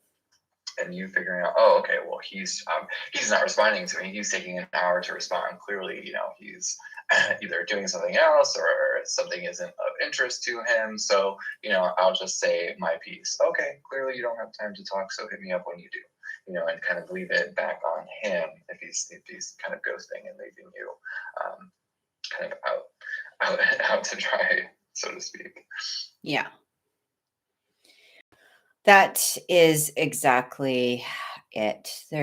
We may want to, okay, there we go. There's that we needed to get rid of. I don't know. Their energy, Virgo love. Well, it's interesting we're talking about Virgos here, and I'll just acknowledge you here on air, Virgo love. Don't give up. The devil only wins when you give up. Yeah. Do not give up. I know we've got a lot of Virgos in here today, and I know a lot of Virgos, and I'm very close friends with quite a few Virgos, some of my best friends actually.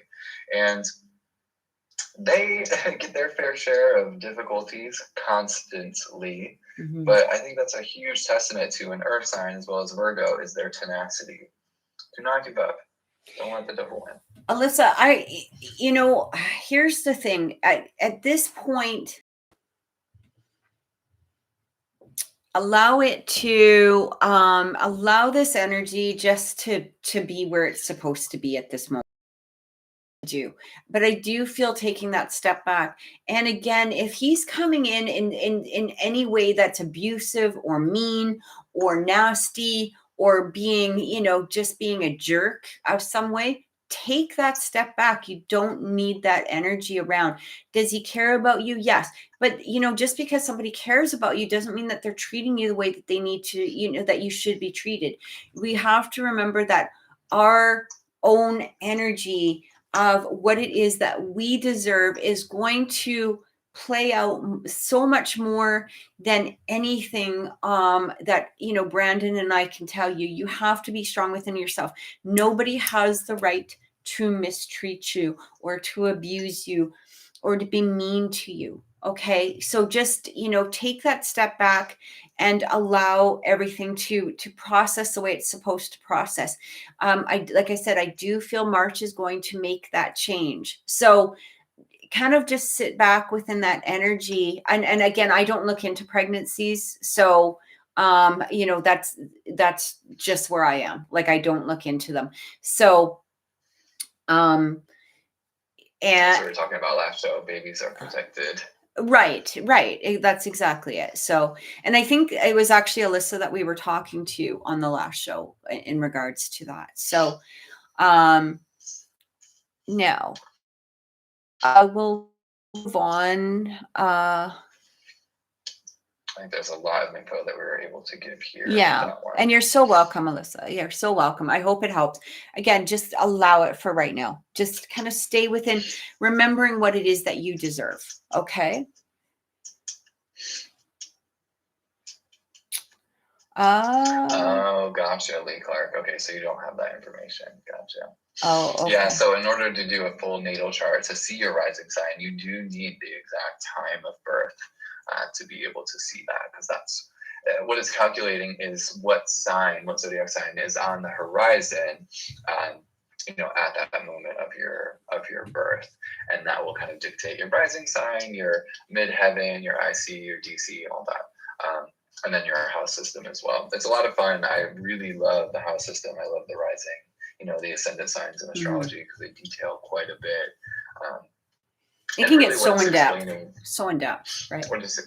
Oh, yeah, private adoption. Yep. That I've seen that quite a few times with people. What can be done, is you can still run your chart with your date of birth. So your birth day, month, year, and location. But if you don't have the location, that's definitely going to make it more difficult. I know I've tried for other people, hunting down hospital records and things like that, but it really is an arduous and difficult process. And a lot of hospitals don't even keep all their birth information after a certain year that has gone by, a certain amount of time that's gone by. So it is difficult. It is definitely challenging. I don't know if you were adopted in Canada or the States. And I don't know if that makes a difference, but I do know that there is, that they have opened up, because I was a private adoption as well. I am adopted, and I was able to get all of my adoption information. So, oh wow, yeah, they've opened up they've opened up that information, so you may be able to look into it, especially if you're in Canada. Check it out. I think just Google it. You might be able to find where it is, but they'll send you what they have on you. Okay, so you might be able to look through that. I had mine opened, and again, mine was a private adoption, and I did find out that I had, apparently I have 3 other siblings, but I've only talked to one of my brothers. Yeah. So it's kind of interesting, but they may not have the names or whatever, but they should be able to, find out. He got his adoption papers. There's literally born. Oh, so you were born in Edmonton. So there's right there. That's, that is a good start, right? Because that will help. You've got your location of birth. Even if you don't have the time of birth, that's pretty much all you need is your birth date and where you were born. So that will help a lot. Yeah. All right. So okay. Marlene, if you're still here, you are up next. Let me make sure I have your question here. What is my spirit guide's name, and do they have a message for me? Marlene is Taurus. Okay, so Marlene, I know. Okay, so here's the thing with names of spirit guides. Okay, that's a more personal thing. I never actually really pick up on names of guides. I don't know if that's something Brandon does, but I will tell you that you can just ask your own guides. So I get the messages coming from spirit, but I don't hear their names, because a lot of times it's coming in from your guide. It's like third channel. Okay, so your guides will go through my guides come to me. Sometimes I communicate directly with your guides, but names are they're not important to a guide, because they've gone through so many lifetimes in order to be that guide. Because in order to be a guide, you have to go through so many human experiences in order to guide somebody. It's kind of like being a mentor. You can't be a mentor if you're newborn. Human experiences in order to guide somebody. It's kind of like being a mentor. You can't be a mentor if you're newborn, right? So they have so many names. It's kind of more their preference of what it is that they want to be called. And for the most part, I don't really think that they care. They're there for you. Yeah. Hang on, you're buffering. Your video is still very pixelated. Is it? That is so weird. Yeah, make sure you don't have anything else open. Me? Maybe it's taking some information, off your internet or computer or something. You know what? Give me like 2 seconds. I'm gonna see if I can get it to. There's one other thing that I'm gonna try shutting down. Yeah, just give me a second here.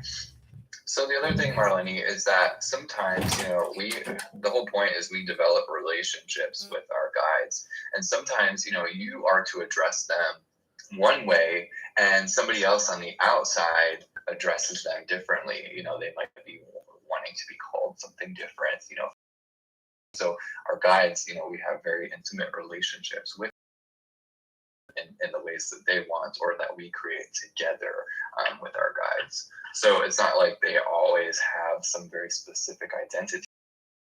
It's like a collective of voices. Maybe it's ancestors, and family that we have descended upon. As a voice of a collective. So it very is personal based and based on the relationship that you have. Just like maybe, a mom and dad, you don't usually call them by their first name, like, hey, Stacy and Dave, you call them mom and dad usually, right? It's kind of similar in that way, that we each have our own individual relationships. And yes, you can ask another question here. We'll be able to connect with that. Oh, wow, Lee. Yeah, trauma definitely forces lots of repression to happen. I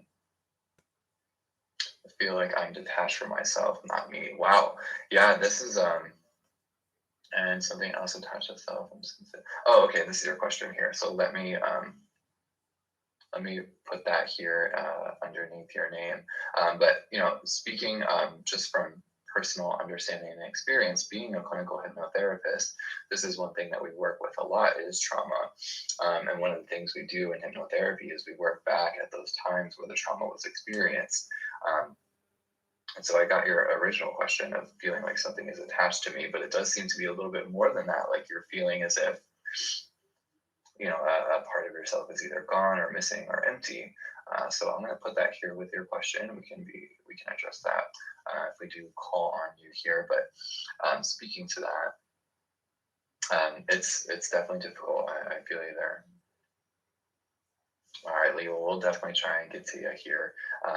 But I also have a lot of information and resources that I can send your way as well. But I think, God, I would definitely just like to work with you, to work with these traumas and how they're impacting you, but how to get back to yourself. That would definitely be a good one.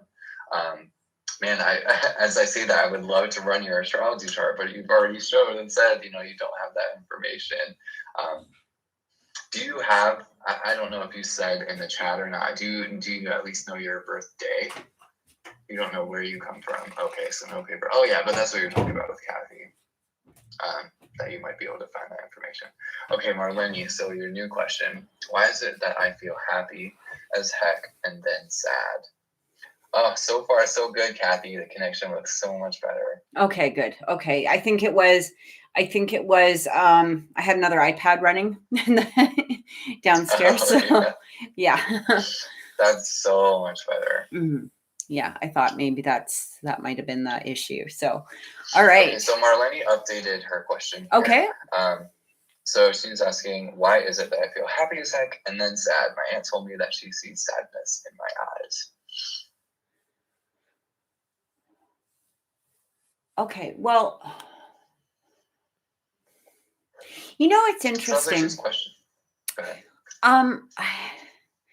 I feel like, the first thing I heard, which is sort of odd, but it's not odd, but not that you're odd, Marlene, I feel like there is some past life regression that's been coming up for you lately, which almost feels like there needs to be a releasing or a clearing of.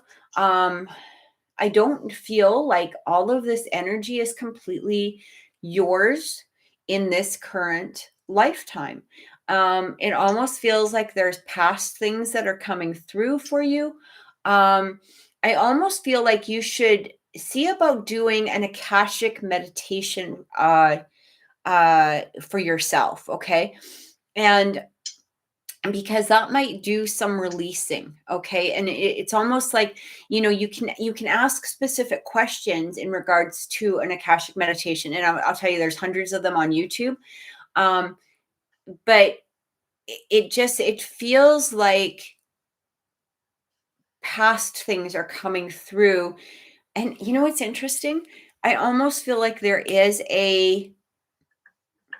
an ascension coming up. And that's why these past lives or these past, again, regressions of some sort need to come through. They need to be released. They need to be, dealt with in some way. It almost feels like there's a pattern that's going on for you. You may have even experienced patterns within your life, like, certain things, like whether this is with people or whether this is with, careers or jobs or something like that.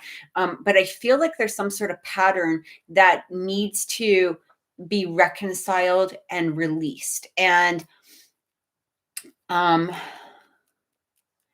literally hearing from your guides that has something to do with it. Like, it's like, yes, like this is something that needs to happen.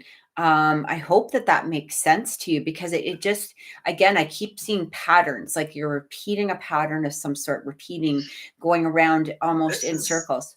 Yeah, go ahead, Brandon. This is interesting, because when I tap in and connect, what Spirit keeps showing me is that Marlene has a root or an anchor into something that is creating this fluctuation and this sort of friction in the emotional self. So I think you might be right that there is some kind of attachment to something past or past life that is creating all of this definition that Marlene didn't necessarily want or even took as an active thing in this lifetime. And it just so happened to now be a defining factor. And I think you might be right that it is something in the past life. Yeah. So definitely doing some inner work, whether it's Akashic or astral travel, astral work, or maybe even working with some kind of energy worker. Maybe somebody who does Reiki or a shaman. Shaman, actually, I really prefer working with shamans, because they do these things called soul retrieval, which is essentially what we do in hypnotherapy. We kind of go back and take things from the past, revisit those moments of trauma, like I was talking about with Lee and Lee's question. We kind of go back and do that kind of regression and figure out where this attachment is happening. What emotion is it tied to? What belief is it tied to? And how is it affecting me currently? Yeah. So it does seem to be that there is some kind of root or attachment somewhere in the past, and definitely doing a revisit, I think, will help you to create clearer channels for the emotion. So that way they don't feel as if they're kind of going all over the place. Like, it does seem to be like you are pulling in emotion from multiple sources, and so that could be what's causing that havoc or that chaos. So yeah, do some research. I think what's important is that you develop a relationship with this process. Don't just take everything that we're saying. It's important for you to discover the process as well, because it's going to I was just going to say that individual to each one of you. I feel like I had to say, okay, Marlene, when people tell you that, tell them to F off. That because Marlene just said, I had a psychic tell me I was born on an unlucky day. You know what? What is that? I love it when Kristen Bell does this. That. Tell that to the psychic. That is exactly it. That is the answer to that psychic. That kind of crap is what irritates Brandon and I beyond. Like, there's like right.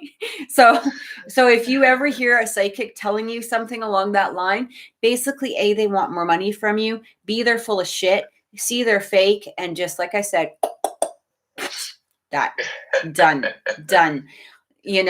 I don't even care if somebody reports the video at this point. I'm just like that energy is no. Anybody telling you have an attachment, anybody telling you you're unlucky, or you got some sort of bullshit crapadoodle trolls in your astral chart energy, blah, blah, blah, blah, blah, blah, blah. That's the bottom line. It's so done.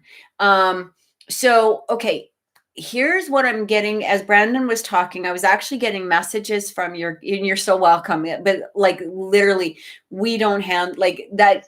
That is the first top on any psychic line, any psychic thing. As soon as they start telling you that, I have gone, like, we have a place here in Edmonton called the Russian Tea Room. And I remember sitting there and somebody started that, and I just looked at them and I go, okay, I'm going to pick up my money from this table I'm walking away and I'm walking to the owner and telling them to fire you because I have been here before. I know the owner very well, and you're done because this kind of crap is enough. Like, you are basically a dangerous person to be giving advice out to anybody. That is dangerous, right? Like, that kind of stuff can sit in somebody's subconscious and can really sit on them.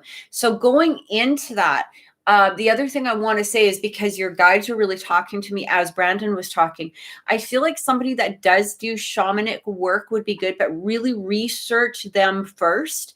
Don't just go to anybody who does shamanic work. And I am going to tell you a second thing is, when it comes to Akashic records, like I said, there's 100,000 videos, I'm sure, on YouTube that will do an Akashic meditation. If one doesn't resonate with you, move on to another one. But here's the thing is, Akashic records are personal. So, and this is why people ask me all the time, will you do an Akashic, reading for me? Nope, I won't.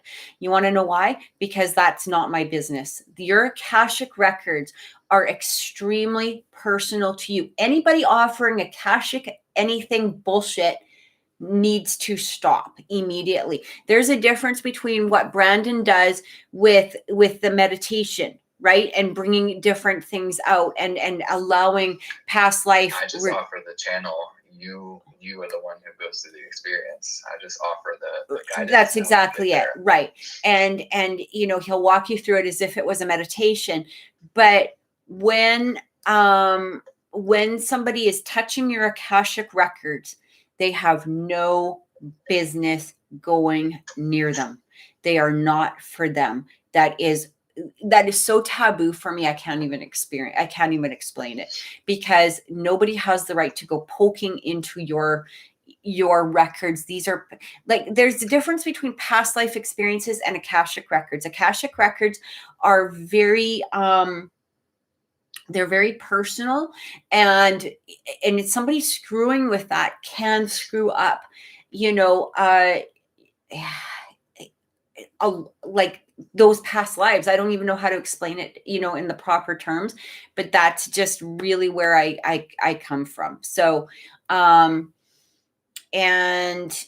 I hope that helped, because it really does make a difference. I've done, a few Akashic meditations, again, just, going on YouTube, and the best experience that I can, or the best advice, I guess, I can give you when you're doing one is just allow your brain, your mind to float with what is coming through, instead of trying to switch it or change it. Just, if you ask a question, when you go into the Akashic meditation, allow your mind to just follow what is being shown to you at that time. You can do Akashic meditations, like you can't just do one or two. I mean, you can do hundreds of them, and you can go in and confirm that same question, or say, show me more information, or whatever it is, so this is all within yourself to do.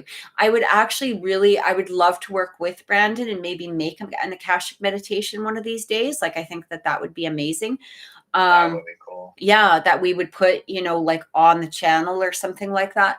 But yeah, I think, and again, it's not that we're picking around in your brain. It's you're doing it yourself, right? We're just giving you the guidance to go through it and do it. So I hope that helps. And again, Marlene, there's so many of them, that at the moment you can look through. Try not to go for one that's like an hour long, because honestly, you're going to be bored out of your freaking mind, right? Like, look for a shorter type of one, like maybe 30 minutes or, something like that. But if the voice annoys you, or if it's just not resonating with you, move on to a next. And yeah, I hope that helps. So that's what I hear. All right, we got a couple more donations here if you want to confirm. Sure. One from Tori, one from Savannah. Okay. Oh, yeah, Savannah and Tori. Yeah, thanks, guys. Appreciate it. All right. Yes, thank you very much. So we're going to do Tori here first, then we'll do Savannah. All right, so Tori would like to know, Tori, another Virgo here. My Capricorn's intentions and feelings currently. Okay. Just give me 1 second, Tori. Okay.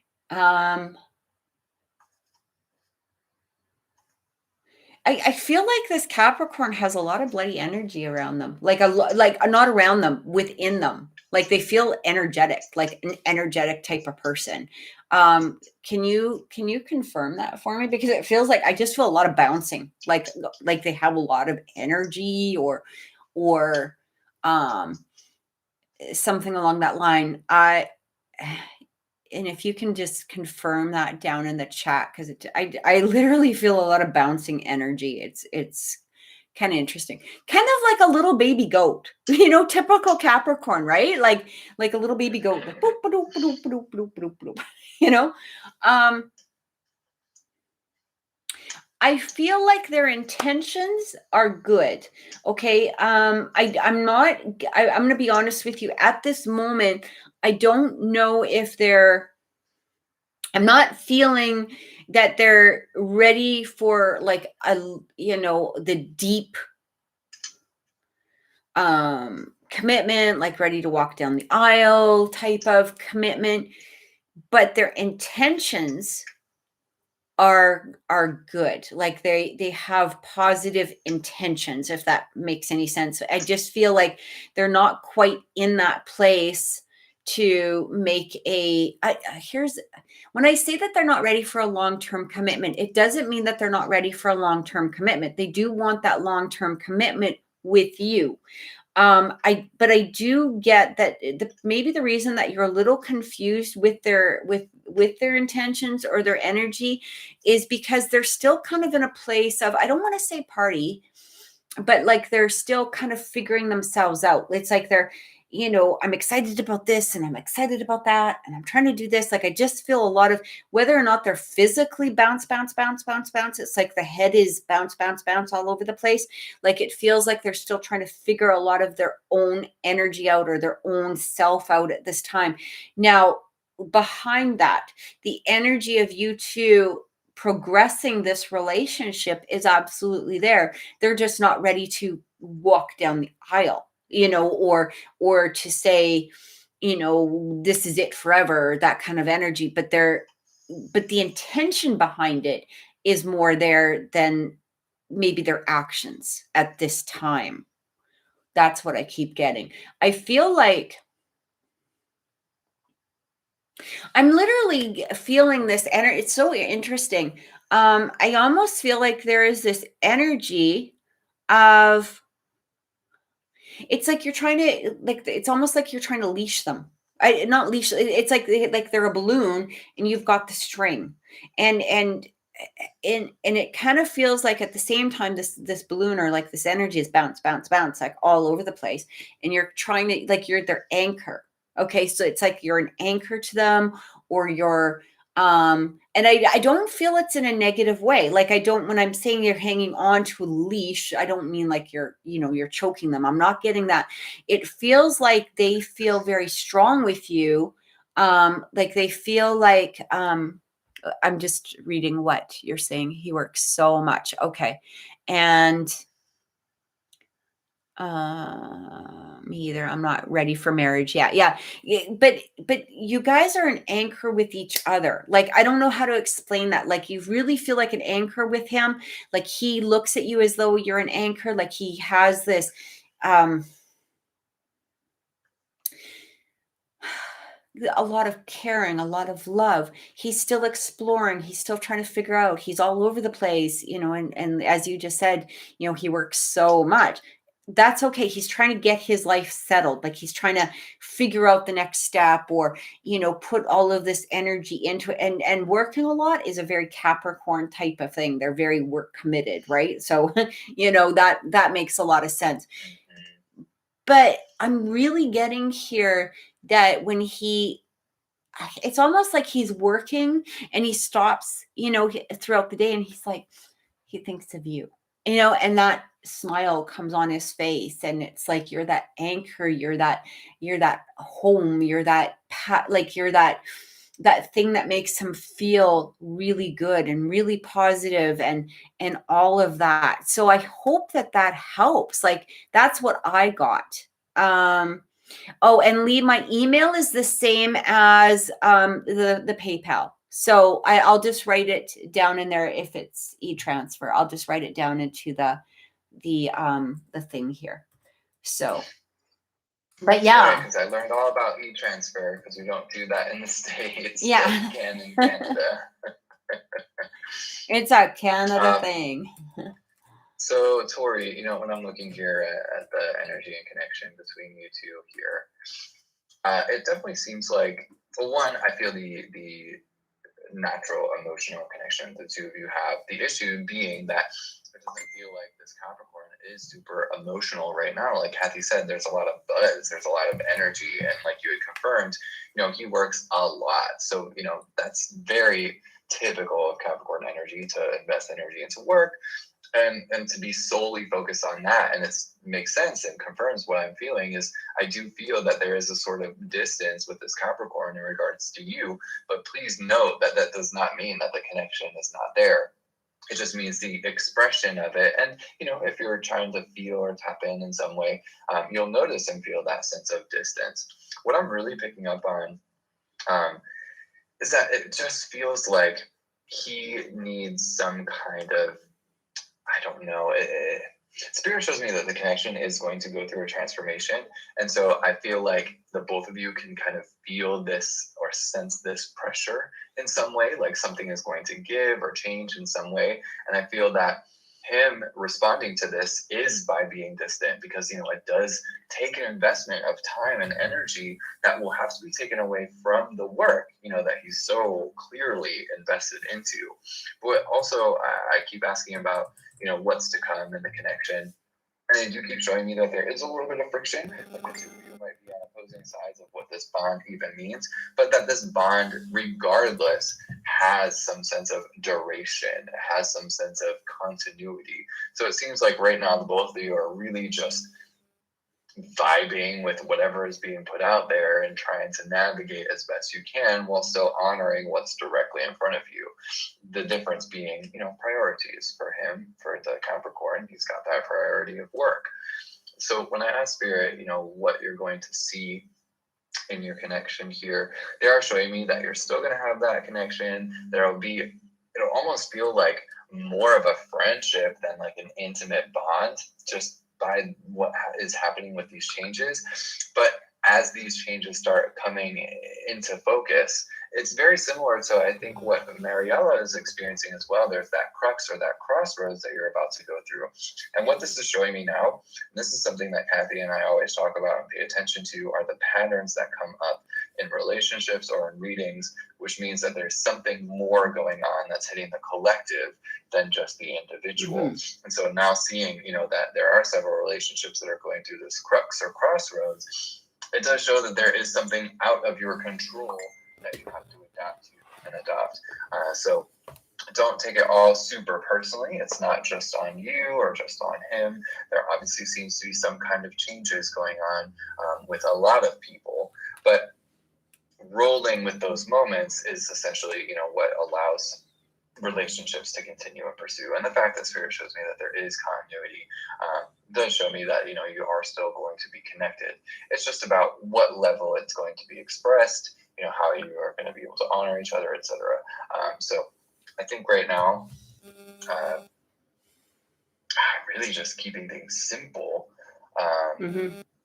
I think that's going to be bad. I think that's going to be super important. And yeah, his communication sucks. But I mean, again, we get into like the love language and, how people express themselves and stuff. He does feel a little bit more repressed to me than maybe a typical type of Capricorn. I actually have a daughter who's a Capricorn, and she can talk your ear off, and it's amazing. And I love it, right? Because she's like, blah, blah, blah, blah, blah. And so, that it's but there is that masculine energy that does come off of him also, which can, inhibit a little bit of that communication. It may be difficult for him to express himself. And that's where part of that, that lack of communication kind of comes through, because I feel that you are more expressive within your energy. But Virgo and Capricorn, they inherently understand one another as far as the earthbound energy that goes sign, right? That goes between them. They know what's valuable and how they're valuing the other. Absolutely. I just feel like, it's interesting. I have a daughter that's a Virgo and a daughter that's a Capricorn. So, there can be communication problems for sure, because the Virgo is a little bit more grounded, right? Or can be a little bit more grounded within the energy, but there's a little bit of repression going on in there where it's hard for them to, at times. But that Capricorn energy, again, is it can be sort of all over the place, but very specific at times to what it is that they're focused on, which, for him, work is comfortable, so he can focus in on work. He can go and dive right into that. Interpersonal relationship skills may be harder for him, and that's, where that repression comes in. So again, I keep getting, it's almost like I said, you're hanging on, and there's this string, and it's like an anchor, like you're an anchor. And I feel to some degree that he is an anchor to you as well. As Brandon said, I do feel that there may be a little bit of, possible tension or something coming in, but I feel like through communication and him learning new skills, it might take some time, because it's going to be like the slower process. And I'm really getting, though, this bouncing energy. It's like his head is bouncing all over the place, and that might be really hard for him to focus his communication. So, what I keep being shown, and this makes perfect sense to me, is focusing a lot on the psychic level of connection, the psychic communication between the two of you. Spirit shows me, which is what she needs to do, right? Yeah. Yes, Tori. Yes. Yeah. So go into that spiritual realm and kind of express what you need to express within that 5D element, as maybe opposed to the 3D at this time. Right. Without attachment to something coming back to you. Exactly. No attachment. Yeah. And sometimes too, is that when we imagine talking to, our partners or the people that we care about in that 5D realm, you're going to be able to hear what it is from their higher self, of what it is that they want to say, of what it is that they want to express. But like Brandon says, you have to remove the attachment from it, or the words that you want to hear. Just allow the words to come through, and you'll see what it is. It's clear, I think, that this connection has to go through a bit of a transition, especially on his part. But what you can do to honor that movement, Tori, is really engaging on that higher energy level. Because if he's not honoring himself there, and you do, it's immediately going to change that energy. Yeah. She's just saying, I left him due to his communication and being selfish. I feel him coming back. I'm going to be honest, but again, communicate in that 5D realm, as opposed to staying or worrying about the 3D realm at this point. Honestly, that makes so much more sense now. That she left him, and why I feel him like being distant but still hanging on to the connection, like it's and that anchor. It's like that he looks at her as the anchor, right? Yeah, exactly. Yeah. So that makes a lot of definite sense here. So there are things that can be done, Tori. There are definitely things that can be done. And especially if you don't want things to go back to where they were with the bad communication, him being selfish, etc. There are definitely things that can be done, and he is still hanging on to the connection. Yeah. He definitely is. I'm not feeling him. When I say it's like you got the string to the balloon, I'm not feeling that balloon flying away. It's just he's learning things. Oh, Well, that makes so much sense. Because, like, as you said about the spiritual realm, going in there, the balloon, he's trying to figure stuff out, like, and yeah, communicate with him on that level, because I'm literally getting shown like him being up there, hearing it. It will help that. It will help that level of communication. I feel him opening up. I feel him opening up. It may not be right away. Yeah, it definitely needs time, but all earth signs need time. Mm-hmm. But I feel it coming through. So yeah. Well, and see, there's the thing. That's exactly what you can communicate to him, because she's saying, but he needs to treat me like a queen and a partner, not an outsider. And that's definitely, you can express that to him in that realm. Show him through your emotion and your words in that 5D realm what it is that you need from him, and then listen to the answer. Listen to the answer with the open mind. See where he is with that, and you will hear those answers. You will hear what it is that he has to say, or spirit will come through in some manner to give you the answers of what it is that you need at this moment.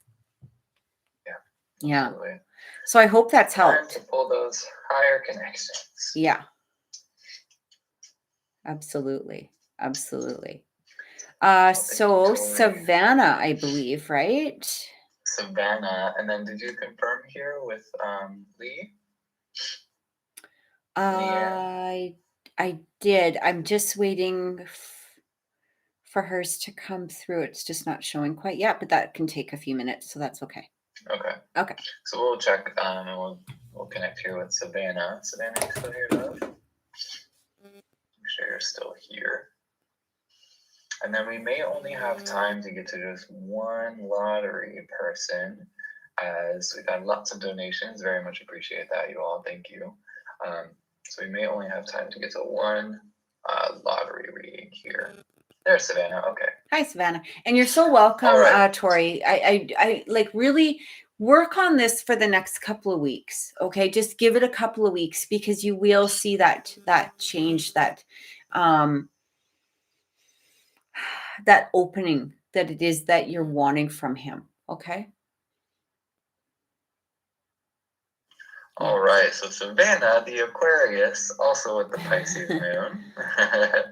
Would like to know, what does Spirit want me to pursue right now to get me further on my spiritual journey? Okay. Beautiful question. Just give me a second to tap into that energy for a second.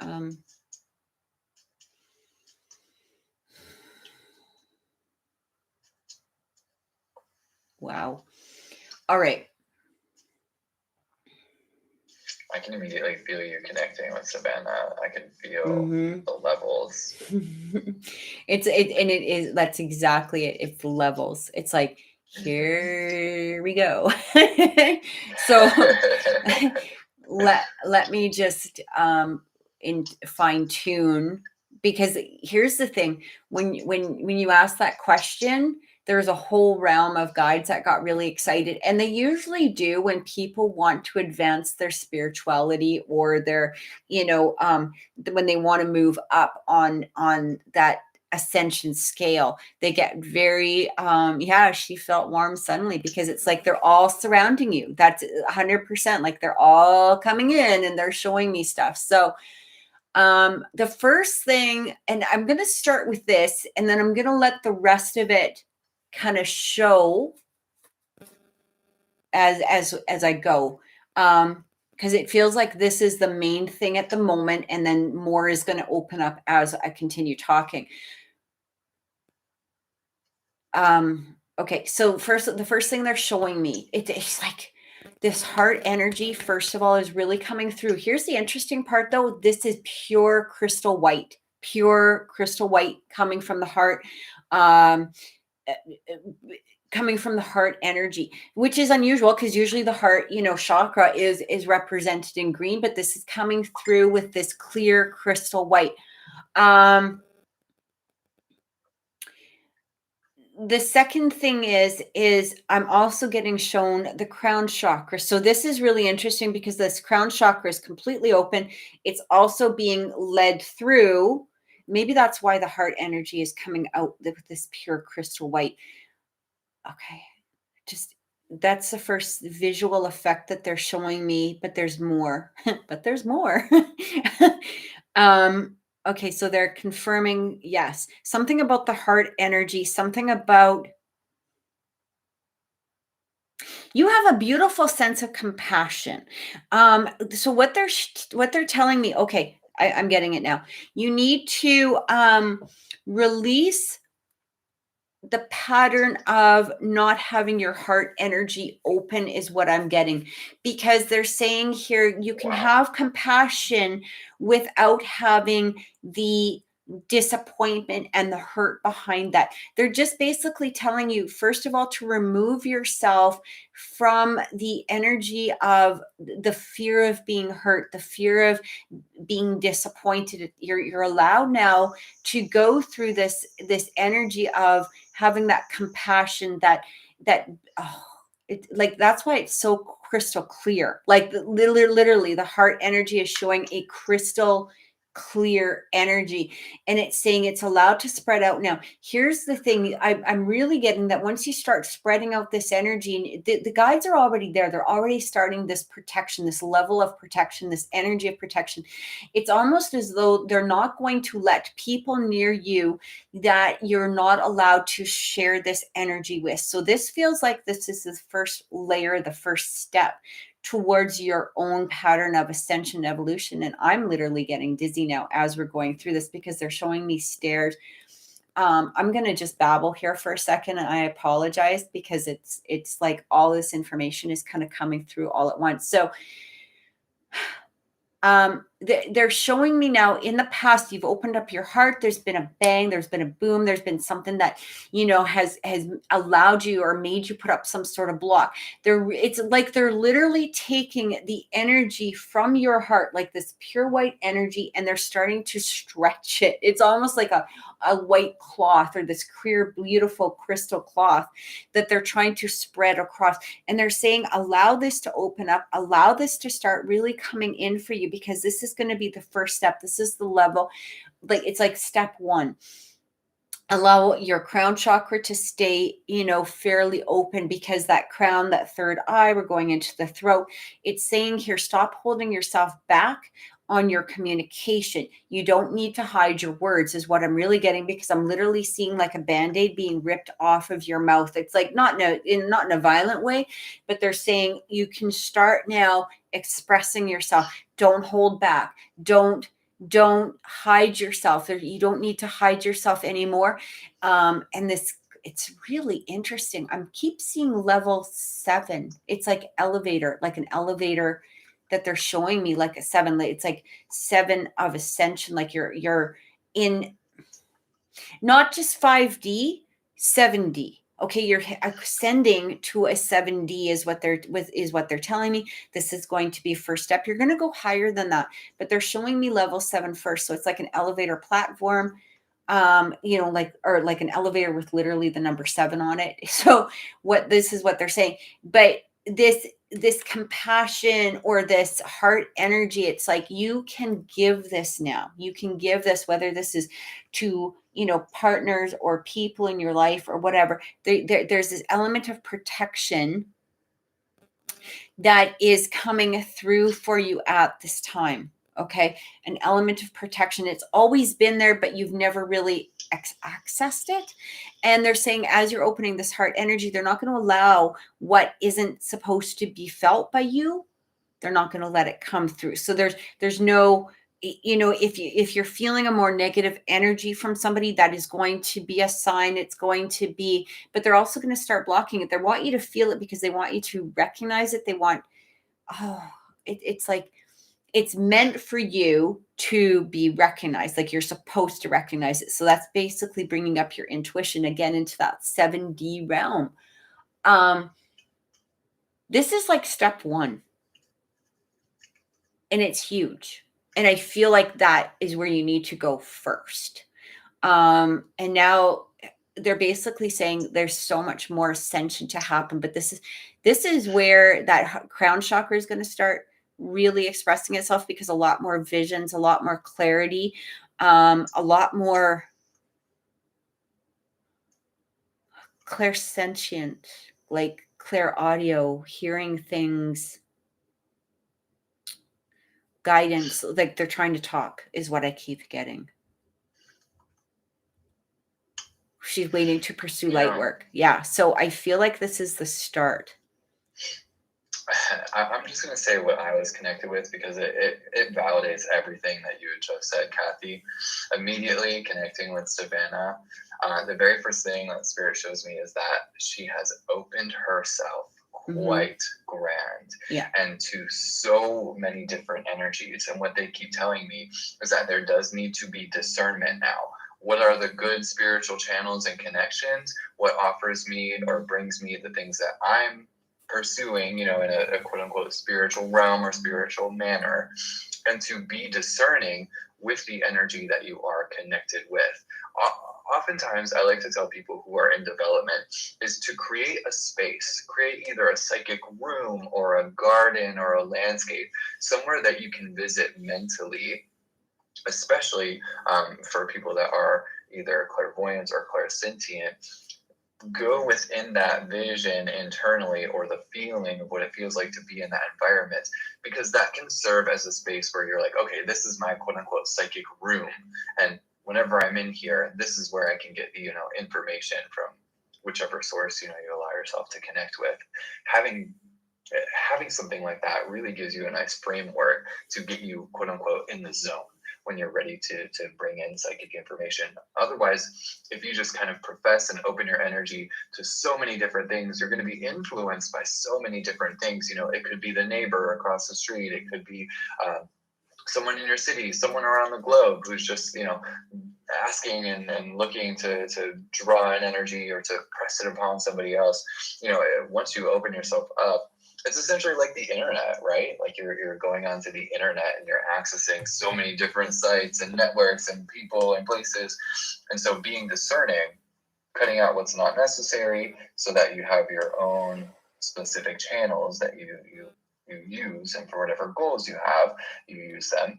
It's just a lot better of a way to do it. You heard Kathy and I talk about the fact that we're always constantly receiving information. And so when her and I, I'll speak for myself, when I get into the space of giving a reading, I have a very clear visualization, meditation that I do to make sure that I'm channeling information in the right way or in the best way in regards to what I'm doing. But my visualization and manifestation or meditation for working with people works differently than when I'm doing like a manifestation. That's a whole different process for me. So finding your processes, finding your channels that you're using and associating them with goals, it's going to be so much better for you to really call upon each ability or each connection that you want in pursuit of whatever your goal is. And keep in mind, those goals change and those connections and channels may change. But if you keep your energy open to so much, you're going to be receiving so much. And inherently what's going to happen is you're going to feel a drain. At some point, you'll feel a drain on your own energy. And so that's why it is important to be discerning. It's like having, antivirus software on your computer, and when it's accessing the internet, you're creating some walls, some guidelines, some limitations, so that way you're not picking up on everything, but you're picking up on the selective few things. I know a lot of people who do like global predictions. A lot of those psychics, they do go into a realm where they open their energy up to everything, like everything that can possibly happen on Earth or with humans. And so by the end of it, they are massively drained. They're always completely drained. And I know this, I can speak from experience. Whenever I tap into like the collective consciousness and I'm channeling information, my goodness, I feel so drained afterwards. So it's just important to be discerning. That really is the key word here, and what you're allowing. And especially for someone like you with that moon in Pisces and that Aquarius sign, yeah, I think it is very important. Important to follow those guidelines. So And Kathy and I are picking up on the exact same thing here, but that's why I wanted to share it in the way that I received it, because it absolutely validates and confirms what Kathy is connecting with as well. Mm-hmm. It's interesting because she was just saying here, she does hear things, and you're definitely clairsentient. Sitting in heart energy, I've put up so many boundaries with people. Yeah, so that heart energy is going to be really important through this process, and I feel like that's kind of why they're focusing in on that. Like I said, it's like so clear, so white crystal. It's really being spread out here, and this is what they're asking of you at this time. I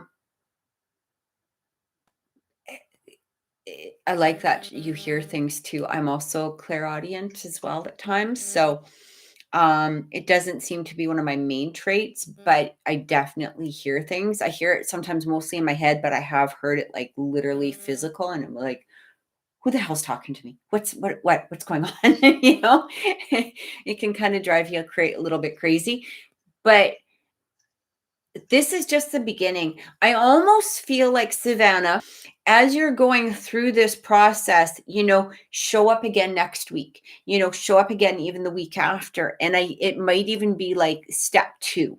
Do you know what I mean? Or more of those steps showing up is what I keep getting as well. So I hope that that's helped.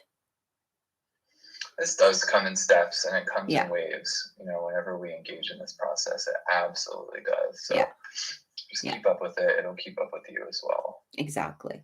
Yeah, like internal dialogue, but it's not your own. It's straight. That's exactly it. That's how I hear it. Sometimes like I was talking about, yesterday when I heard, in my head, like my neighbor was in trouble. It was like, boom, it was just this message come through. It was so clear, and there was no reason for it. I just heard it, and I was like, ooh, I should do something, but you know what I mean? Again, but an hour or so later, there it was, there was the ambulance and stuff. So it comes through, but it's like that message, right? And yeah, you're so welcome. I'm glad that it's helped. And what a pleasure to tune in to all of you today. It really has been, but thank you for that. Did we confirm? I did, yes. And yes, Lee has, yes. So Lee, if you wanted to put your message down below. I have it. It's a long one. Oh, okay. Okay, go ahead. I really have to go to the bathroom. Okay, I'm just going to update this list here while you do that. Okay, I'm so sorry, guys. I'll be right back. We've had some of you that have jumped off the lottery list and onto the donation list. So again, we very much appreciate that. So I had to update the list. So if you saw your number earlier, that has likely changed. So I'm going to update that here in the chat. So that way everybody knows their number. Let me just... Okay, so number 3 will be Joseph. 4, Sabrina, 5 is Kim. Okay. So this should reflect the updated list. So those are your numbers here. I think we might be only able to get to 1 after our donations. So we'll see what we can do. We'll kind of play it by ear, because I know Kathy and I get a little long-winded at times, but we just can't help it. When we're channeling information, it just comes through so clear. That's why I recommend to people, at least an hour session if you're doing a private reading, because there's always information that comes through. There's always something that comes through. We just can't help but to keep talking on it. Like we were talking about with Savannah, when you open yourself up to information and energy in this way, it just keeps channeling through, and you have to really be discerning. Okay, what is relevant? What is needed? That's why I often ask for date of birth with clients, because when I just connect with your energy, I'm not just connecting with you. I'm connecting with everybody else that's connected with you as well. So when you give me your date of birth, that offers me a direct channel into you, and specifically you. So that way I'm not pulling up on all these other people's energy. So it is, it can be really difficult sometimes to sift through things. But again, that's our job. That's why we do it. Let's see here. So we've got Leanne up next. And Leanne's Taurus. The day before my birthday. I'm 5/12. Okay. That's cool. Oh, wait a minute, Savannah. I wanted to say, because I think Savannah's birthday was February 11th. Was that correct? I think it was. That was like the day after mine. So that I was like, oh, mine's on the 10th. So that's kind of cool. Okay. Yeah. I love those moments. Lots of earth signs today. Earth and Aquarius. Taurus. Yeah. Virgo, Aquarius. Interesting. All right. So Leanne is asking, I feel like something is attached to me. I've been through multiple traumas. At an early age, I learned to repress. In 2017, I went through a major trauma that sent me over the edge, literally. I feel like I'm detached from myself. I'm not me. And something else may have attached itself to me. I'm a sensitive. I feel everything around me. It has been more draining than normal. Zero energy. I struggle every day. How do I move past this? Okay. All right. Leanne, so I'm hearing now, I'm not a person that particularly believes in attachments as far as, other things, like I said, when, if a psychic was to say, hey, look at, you got something attached to you, I'm like this. I don't believe in that to some degree, really in a high degree. However, what I am feeling is that there does need to be, it's not so much an attachment as far as a spiritual attachment is what I'm hearing. What I am getting is that there is an attachment of, I keep hearing the word PTSD of some sort, like there's some sort of PTSD incident that keeps coming through. And it did open up it's almost, okay, so we all have an energy field. I'm trying to explain this the best way I can. We all have an energy field. And I feel like through your energy field, there was a bit of a hole. Okay. It almost created, like, I want to call it like a vortex, like a hole within that energy field because of what it was that happened. And it does feel, I'm literally getting a vision of you almost in that point of like fetal position crumbling, like of what happened. So, okay, complex PTSD. So there we go. So what I'm getting here is because of that incident, or so maybe even possibly several incidents that may have opened up, like I said, this vortex or this hole. I do feel that there needs to be a personal cleansing that you can do yourself. And I feel like this needs to happen with your own guides. I mean, we can definitely, when we have our session, we can definitely walk through it. But a lot of this is going to be within your, and I'm going to guide you through this. We're going to walk through this process, but it is going to be mostly your own particular work. Because for somebody else to do the work for you isn't going to be as strong as you do it. So we're going to do it together. Okay. Now, what I'm also getting here is, you're getting a lot of spiritual activity. Like, I almost want to say like paranormal activity. I don't feel like this is particularly an attachment per se, but whatever happened, I'm being told that it rose up your psychic senses, your sensitivity, your ability for empathic communication. And right now, you're like a great big walking vortex. Okay, so it's not one particular attachment that's coming through. Oh, I'm actually getting chills. Holy crap. Okay, so it feels like it's like opening a door to the spiritual realm and going, come on in, right? And that's what I keep hearing and feeling. So it's like your energy is opened, and it's like, come on through, come on through.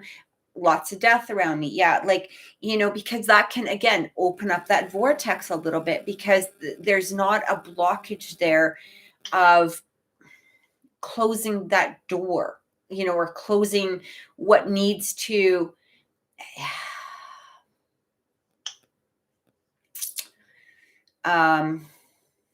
yeah, welcome to my world. She says, yes, I hear voices. Welcome to my world. Yeah.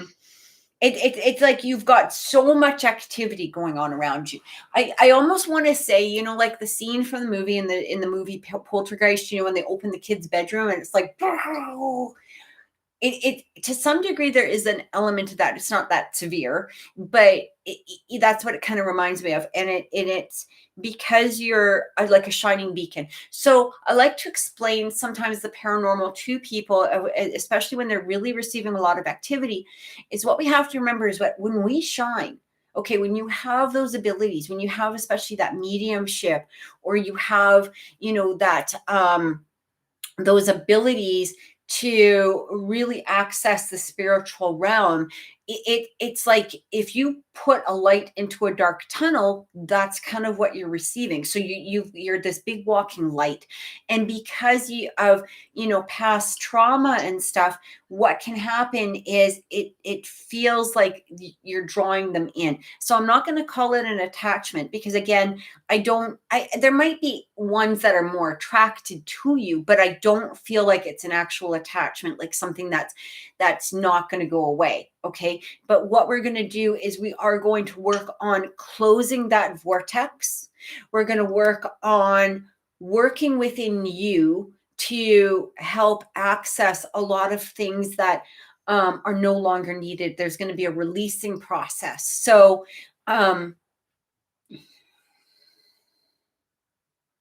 and your guides are ready to work with you. This is exactly what I'm hearing. Like, they're ready for this. They're ready to come in. They're ready to help you with this process. They're going to be right by your side, is what I'm hearing and being told.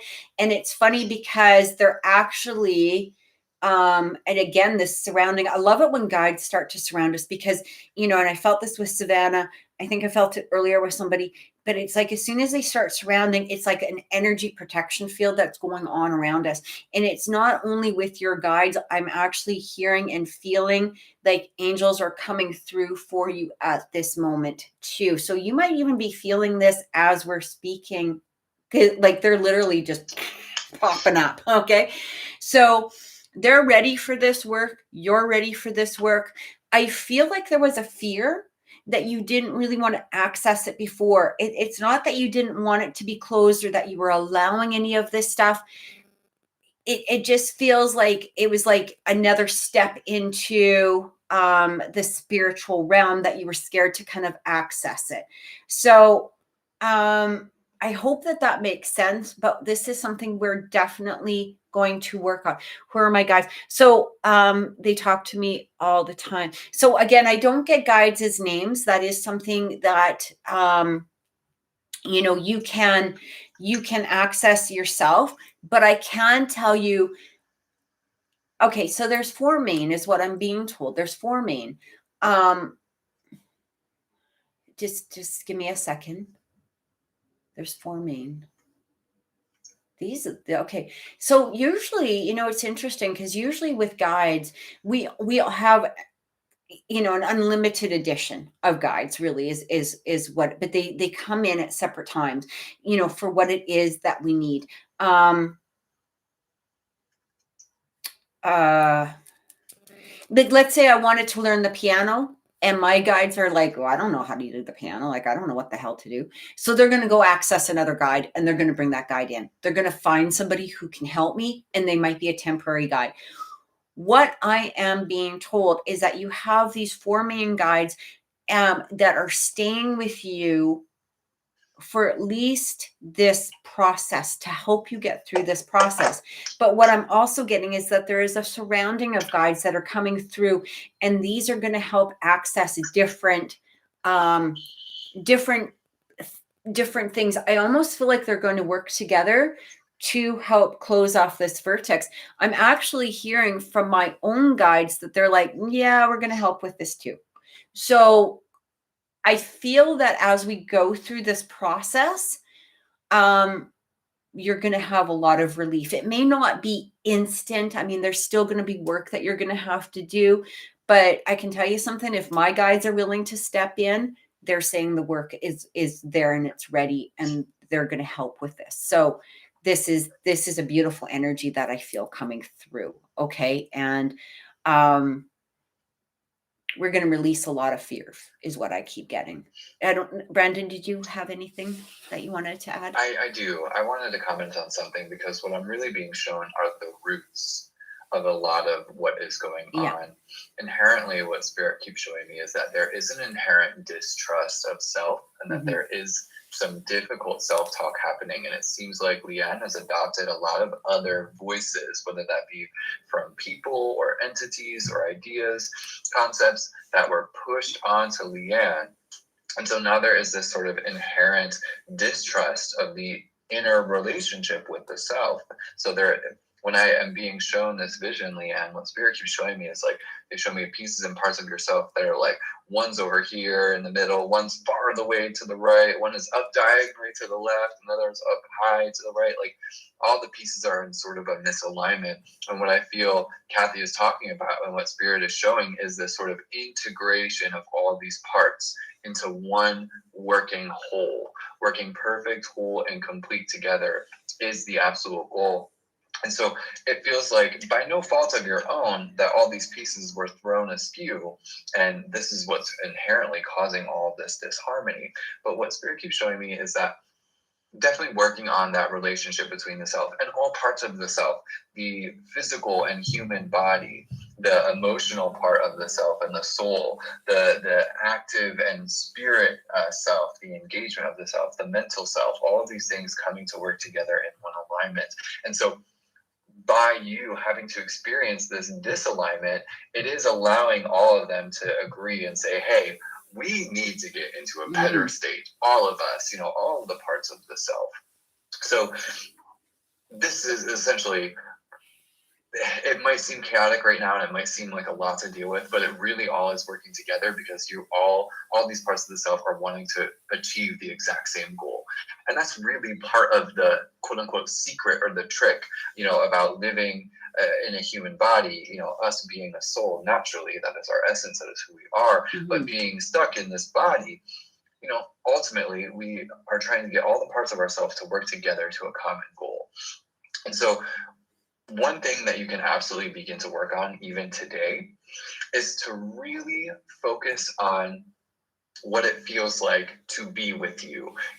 See yourself as that soul and what it feels like to be in the human body. Take away all the other outside stuff if you can and really just try to develop that relationship. What does your soul say to the human body? That is Leanne. If you can even do a little dialogue, maybe sometimes writing can help. I know I've done this in the past for myself where I write as one part of myself and then I write as the other and I make them communicate. That'll really help, I think, deepen a sense of a relationship. But the other thing that they keep showing me is they want you to look at things and try to find the inherent beauty in things. Start simple. Start with like a flower. Start with like an animal that you might see outside.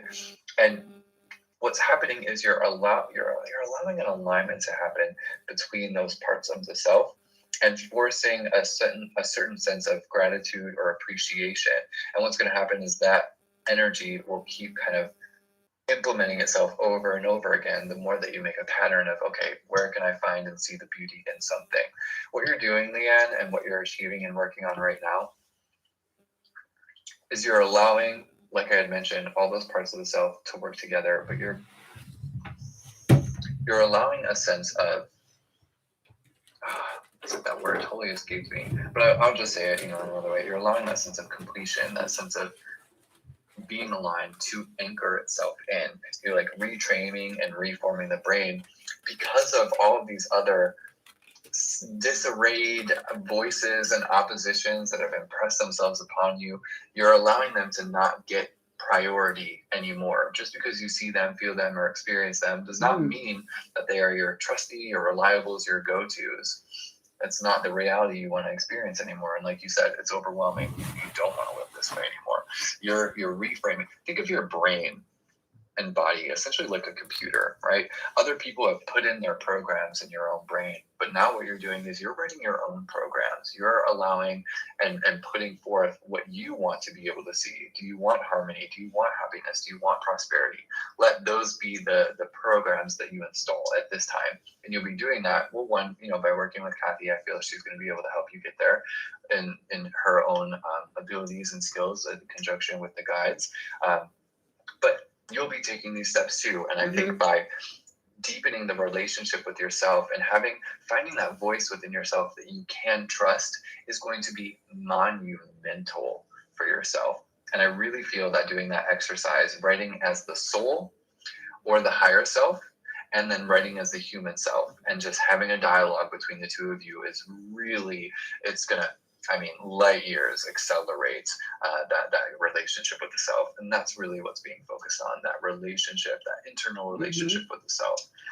When I'm discussing love and relationships with clients, one thing that I kind of direct them to is that, hey, you're only going to feel loved by that person to the capacity that you feel love in yourself. And it's like you can't fathom something that you don't even know exists or is real.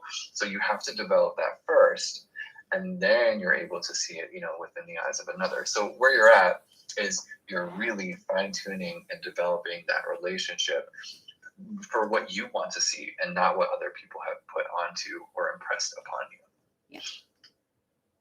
Yes, hypnotherapy would definitely be able to help a lot. I feel so like too. This, especially with trauma. Yeah. Absolutely. Yeah.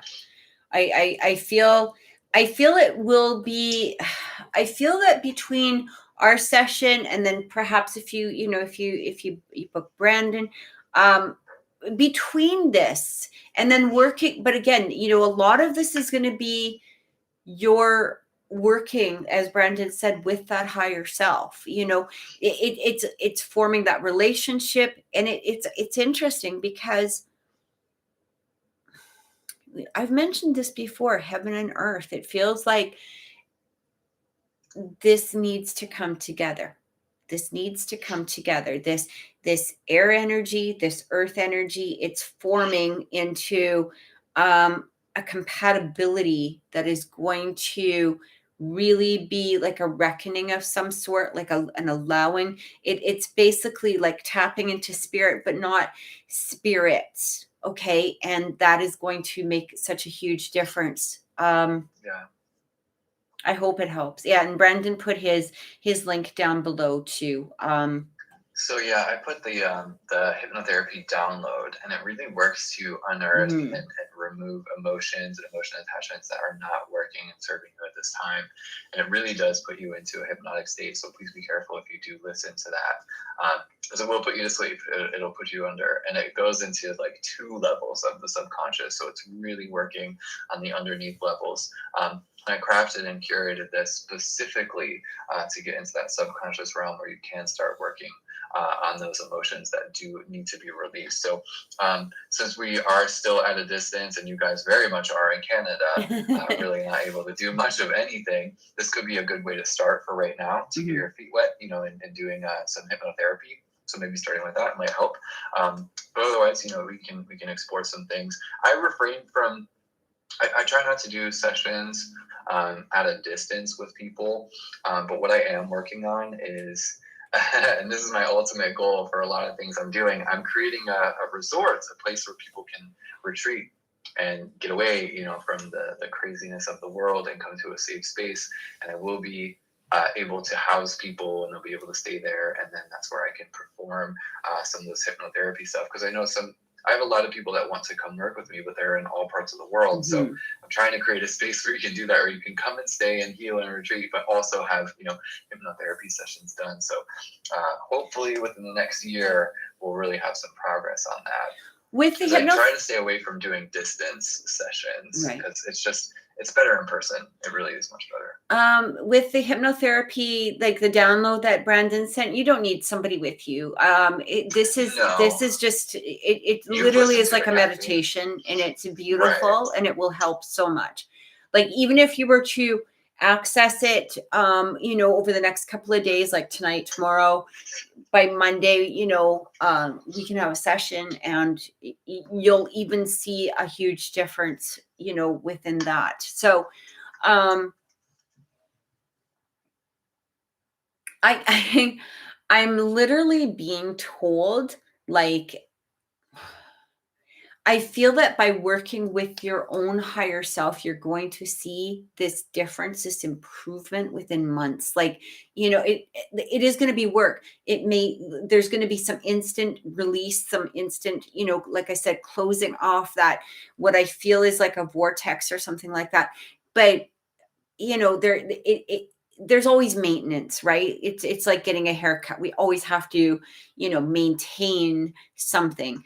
But this is it's going to turn it into something that's going to be a natural maintenance rather than always having to feel like it's this work, and I feel like, it's hard. Like when we're, doing spiritual work, sometimes we feel like, oh my God, this is work, or this, this can be overwhelming or whatever. But what we have to remember too is that it does form into a natural flow. It does form into a natural, like, ability, a natural, something along that line that will really, you'll just be there rather than having to work to be there. And I hope that makes sense, but I think you'll understand more as we go through the process. So yeah. So I hope that's helped. Beautiful energy, Leanne, though. It's honestly lovely to connect with you, somebody who is so aware and open in so many different ways. Just like we were connecting with Savannah, whose energy was so open, and it is refreshing. And I know it feels like a lot often, but we're glad to have you here, definitely. And thank you. I have this feeling, because Spirit keeps showing me, they keep telling me, Kathy, they're like, you're going to be able to watch Leanne's growth. Yeah. It's happening on my shoulder. It's right? So cute. I love it. Yeah. It was literally like this, very similar to what you, but it's like, you're not even going to recognize yourself in like 3 months. You're gonna feel that difference. Of crying and tears. Oh my gosh, I can see it. Yeah. You're so welcome. So humbling. Mm-hmm. All right. Okay. Well, I think we should at least do one lottery. I know we're over time here. Okay. But I think we should at least do one lottery. So if y'all are in the lottery, please sound off if you're still here. I'm gonna post the list in the chat with the updated numbers. So let me repost that here. Make sure everybody's still here. Emily's here, yay! Hello, Emily. Emily, I've got you on the list as number 2. Josepha, number 3. That's Lala, Sabrina, and Kim. So if y'all are still here, please let us know. I see Emily. Oh, I see Will now. Will just popped back in. Hello. There's Will. Hello, Will.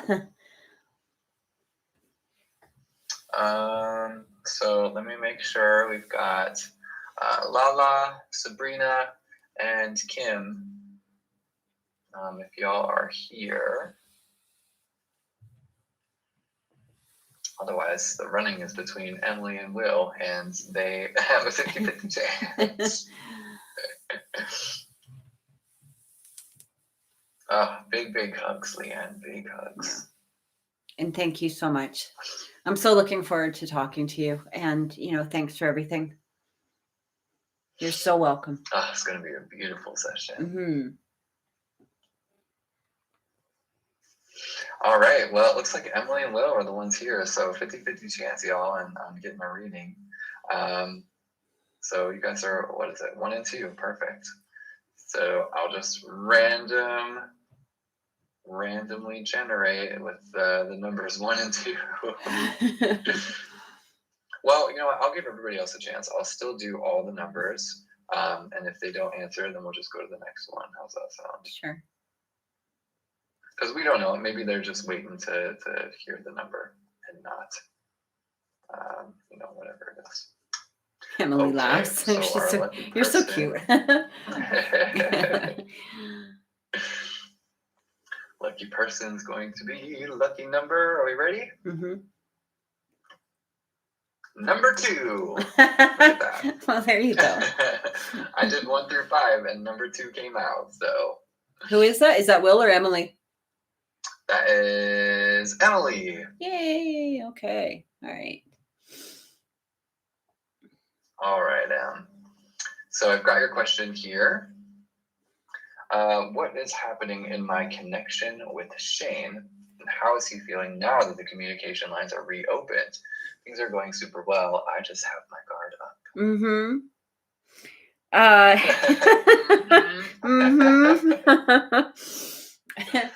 I felt that right away. It's so funny because you didn't even need to tell me that the communication was getting better. I was like, oh, that dude's coming quick. He's coming forward.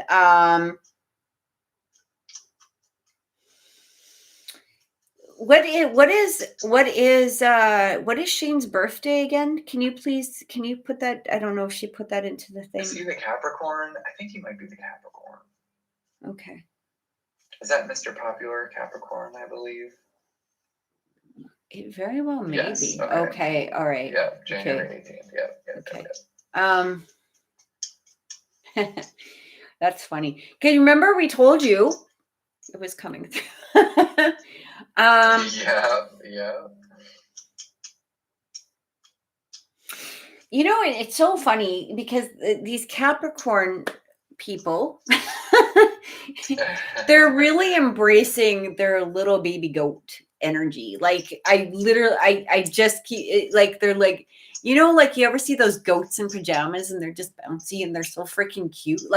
It feels like there's this energy is coming forward. I feel like you do need to, there's a lot of I'm hearing a lot of things about honesty coming through there. Hey, Denise, how you doing?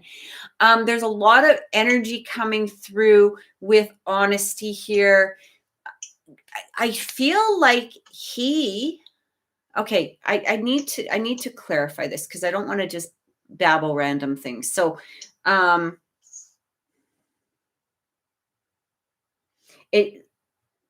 because there's a lot of energy coming through.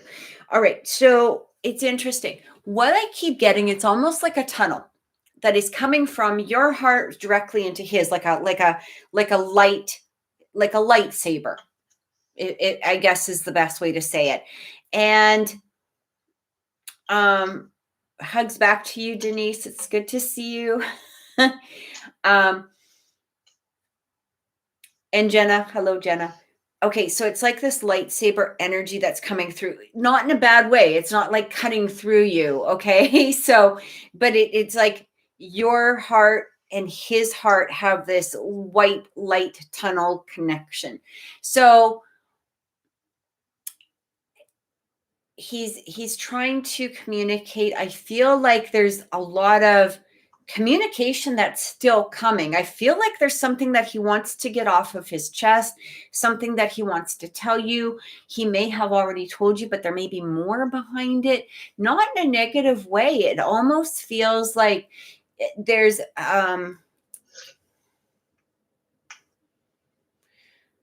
like a revealing of his emotions, a revealing of his feelings. Like I want to just tell you how much I love you or how much I like you. But he's holding back a little bit, and that's okay. But it's like this. Did you feel that? Like it was on, like literally, like boom, like here, like it's what I'm being shown. Yeah. It's like when I see it and I'm looking into Shane, it's like I see him standing there, right? Mm-hmm. And the emotions are like the moon. And he can see them, and the beams are starting to come to him. Yeah. So in a way, they seem a little bit distant, but that's natural for a Capricorn. Capricorn. Right. That is Yeah. 100% natural. It's just the vision is detailing the beams coming to him, which shows that the emotions are coming. They're starting to grow within himself. And as they do, they can be expressed outwardly. Yeah. I feel what's holding back. I do feel, Emily, this. You need to remove the fear behind this connection, because that can cause some erratic behavior. And I don't mean erratic like you're going to go nuts on him or anything like that, but there is a sense of expectation that is coming from you. It's kind of like you want it so badly that this sense of expectation is kind of there. So what I feel like you need to do is really center yourself, okay? Really get into your centered energy and just the allowing of all of this to work in a natural process, because I keep hearing work from a natural process, okay? Don't get too excited. Don't get disappointed. You don't need to really keep your guard up. Go with that flow, I guess is the best way to say it. Go with that flow. But yeah, it's okay for us to have barriers. It just don't purposely put the barriers up. We don't need to drop all of our barriers and just say, hey, I'm vulnerable. Do your best. Like, you don't need to do that. But I am getting that you don't need to put brick walls up anymore. Okay. We're talking maybe more of a chain link fence. Like, that's okay. Right. But I'm really getting here that it's like,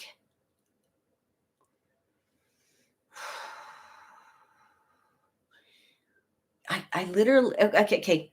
Okay. This is going to be a weird vision, but I'm going to explain it to you. Emily, it's like you're on this side of the fence. There's like literally like a chain link. I feel like him with his mouth pressed towards the chain link going, hello.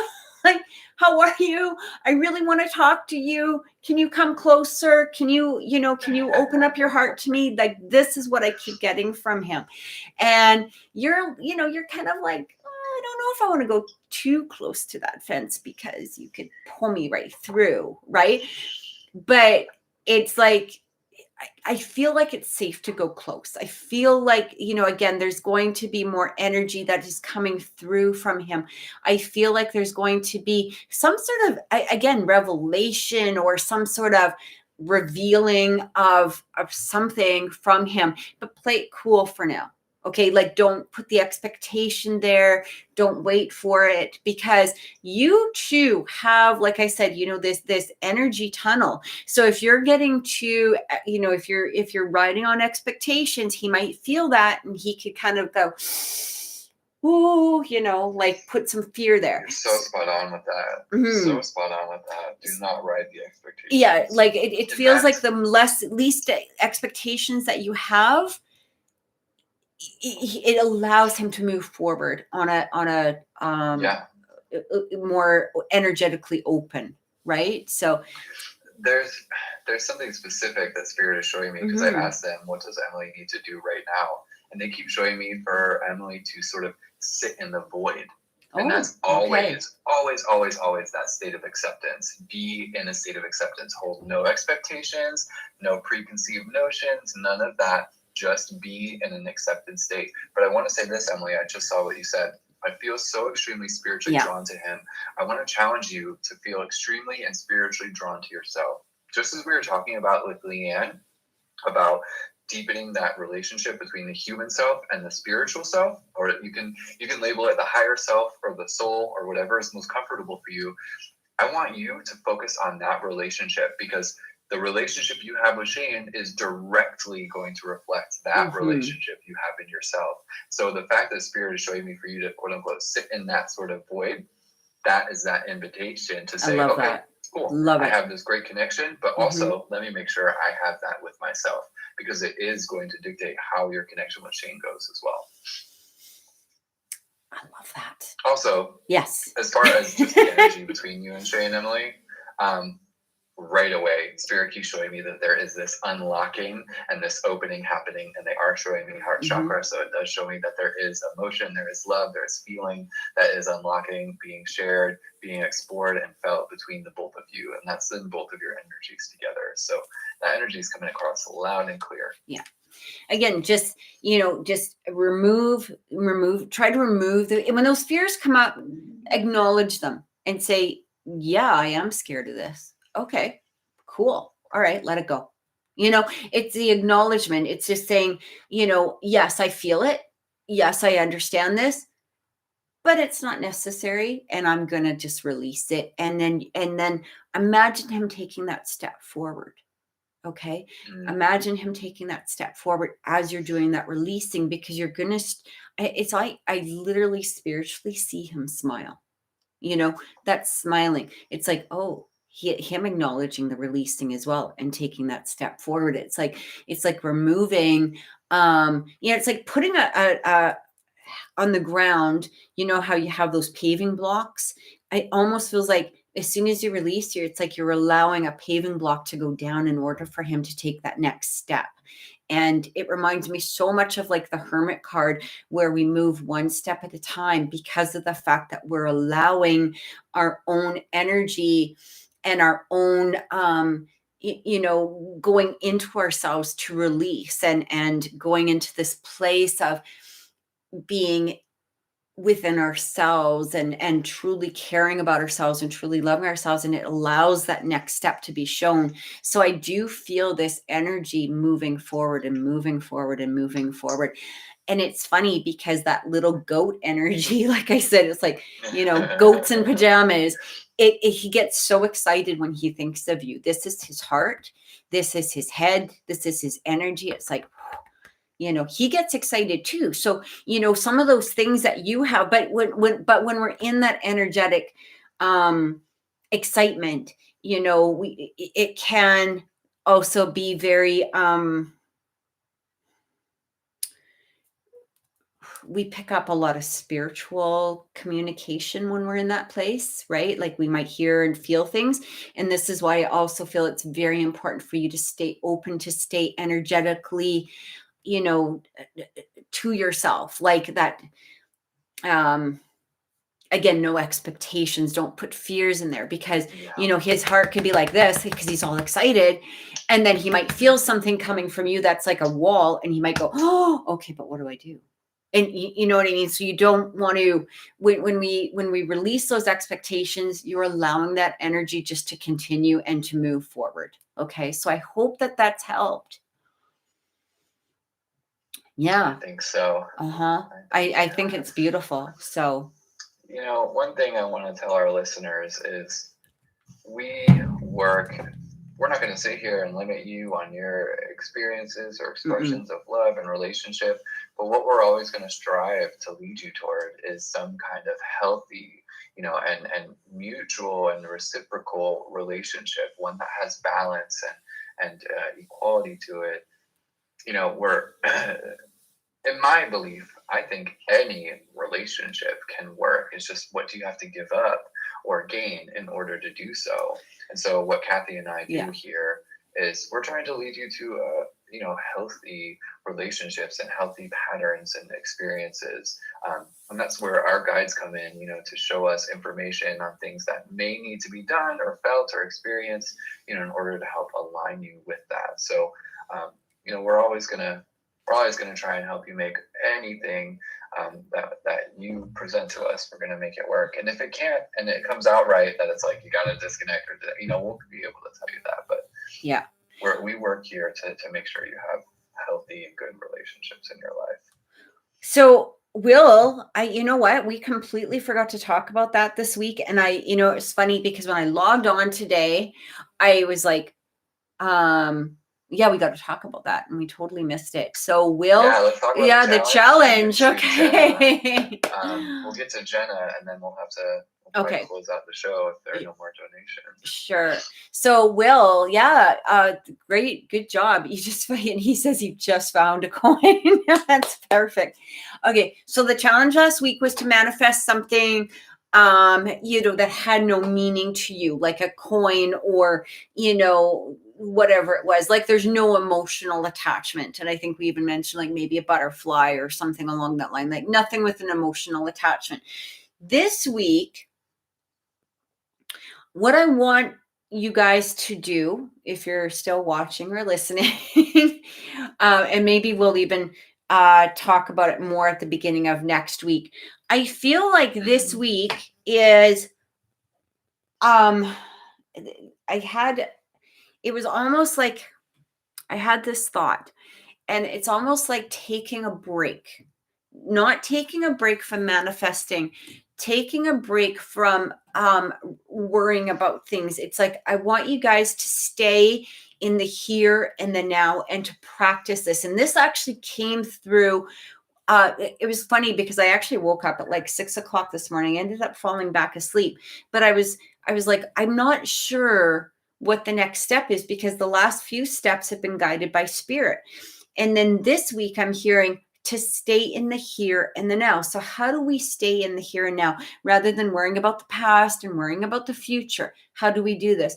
We literally sit there in a place of, okay, right now I'm sitting on my chair. I can feel the chair. I can feel the fabric. I'm looking at my computer. It's to some degree, it's really like talking ourselves into that here and now. What am I doing right now? Right now, I'm washing the dishes. I can feel the bubbles. The bubbles feel like this. The water feels warm. I feel the dish. It's talking and it's putting it into our head, and it helps us to stay into this present moment. And that is the work this week. If you need to, you can look up Eckhart Tolle. And he does talk about the power of now, but this is going to be the next step throughout the week. So practice when you're, especially if you're starting to get into places of, oh my God, should I do this? Should I do that? This isn't happening fast enough. Stop. And my daughter had asked me one time, she said, how do I stay in the now? And I said, literally repeat the word now. Now. Look at, where are you? When? Yeah. Now. Right? Now, what am I doing? I'm touching my computer right now. I'm holding my phone now. I can feel the smoothness of my phone. I'm flicking my hair. I can feel my hair. It's staying in that present moment. It's bringing yourself back into this present moment.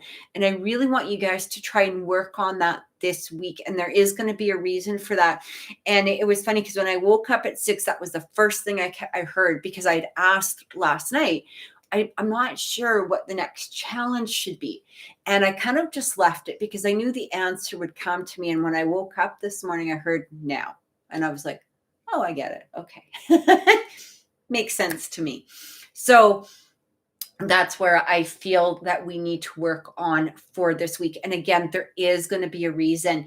And you will see. And, here's the interesting thing. That doesn't mean to stop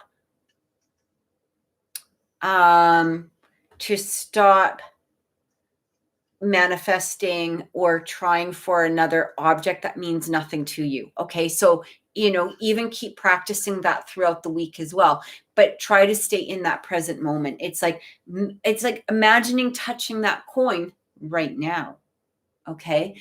Having the butterfly land on your finger. What did it feel like? What does it look like right now? Okay. So this is something that I want you guys to practice throughout this week. So I hope that's helped. And yes. And I am confirming Jenna's. So yes. Oh, she's just so sweet, Jenna. Thank you. Okay. So she put her question in there. Okay. Can I have an energy update on what will happen with Caleb and me? Virgo, Libra. Okay. Energy update. Okay. Okay.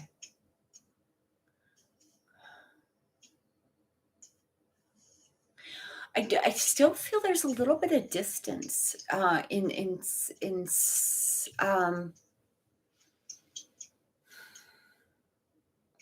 distance. Okay, I'm literally feeling a physical distance of some sort. Like, is he in a different city all of a sudden, or are you in a different city, or, what is she? I'm just trying. Oh, okay. Is he in a different city? Are you guys in different cities, or something like it's literally a physical distance at this moment. It's not even so much an emotional distance in some way. We live 39 minutes away. That's not far. It just feels like there's a distance. It's like I'm literally feeling a distance. You live in different cities. Well, that could have to do with it, but it felt a little further than that.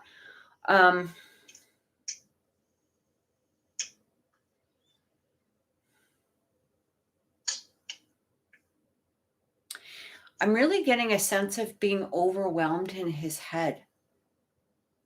We saw each other on Bumble. Okay. That could be where I'm getting the distance from too.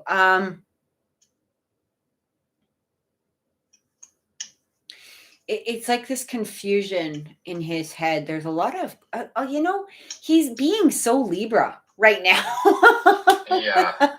I hate to say that, but that undecided energy, it's like make a decision, right?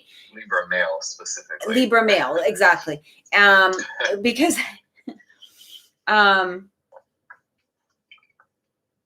it's like, it's very, undecided. It's almost as though he wants you to make some sort of move, and that's why I feel like there's this match, unmatch, like, unlike. I'm gonna throw this out there, I'm gonna pull it back. Oh, are you catching my hook? Okay, well then I'm just gonna take my hook away and go home, kind of attitude.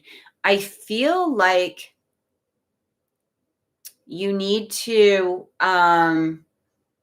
let it be and ignore it at this point, because that energy, I already talked to him in November and try to get, don't go talking, because now he's playing a little bit of a game. I don't mean a game as he's not trying to play a game. To beat you or something. Like he's not trying to win. Or it's almost like it's like he wants you to make the moves. He wants you to do something. So, well, because he's undecided. It's not undecided. It is literally like some sense of that Libra energy. And I'm not criticizing Libras. I'm just basically saying like they can have an undecided energy at times. Like they have to really, it can take a lot of work sometimes to really make a solid decision. And then we've got the moons, like, so depending on the moon that's behind them, right? That can really, whether they're more balanced or, but they take their time making decisions at some point. But there is an element here of him playing. But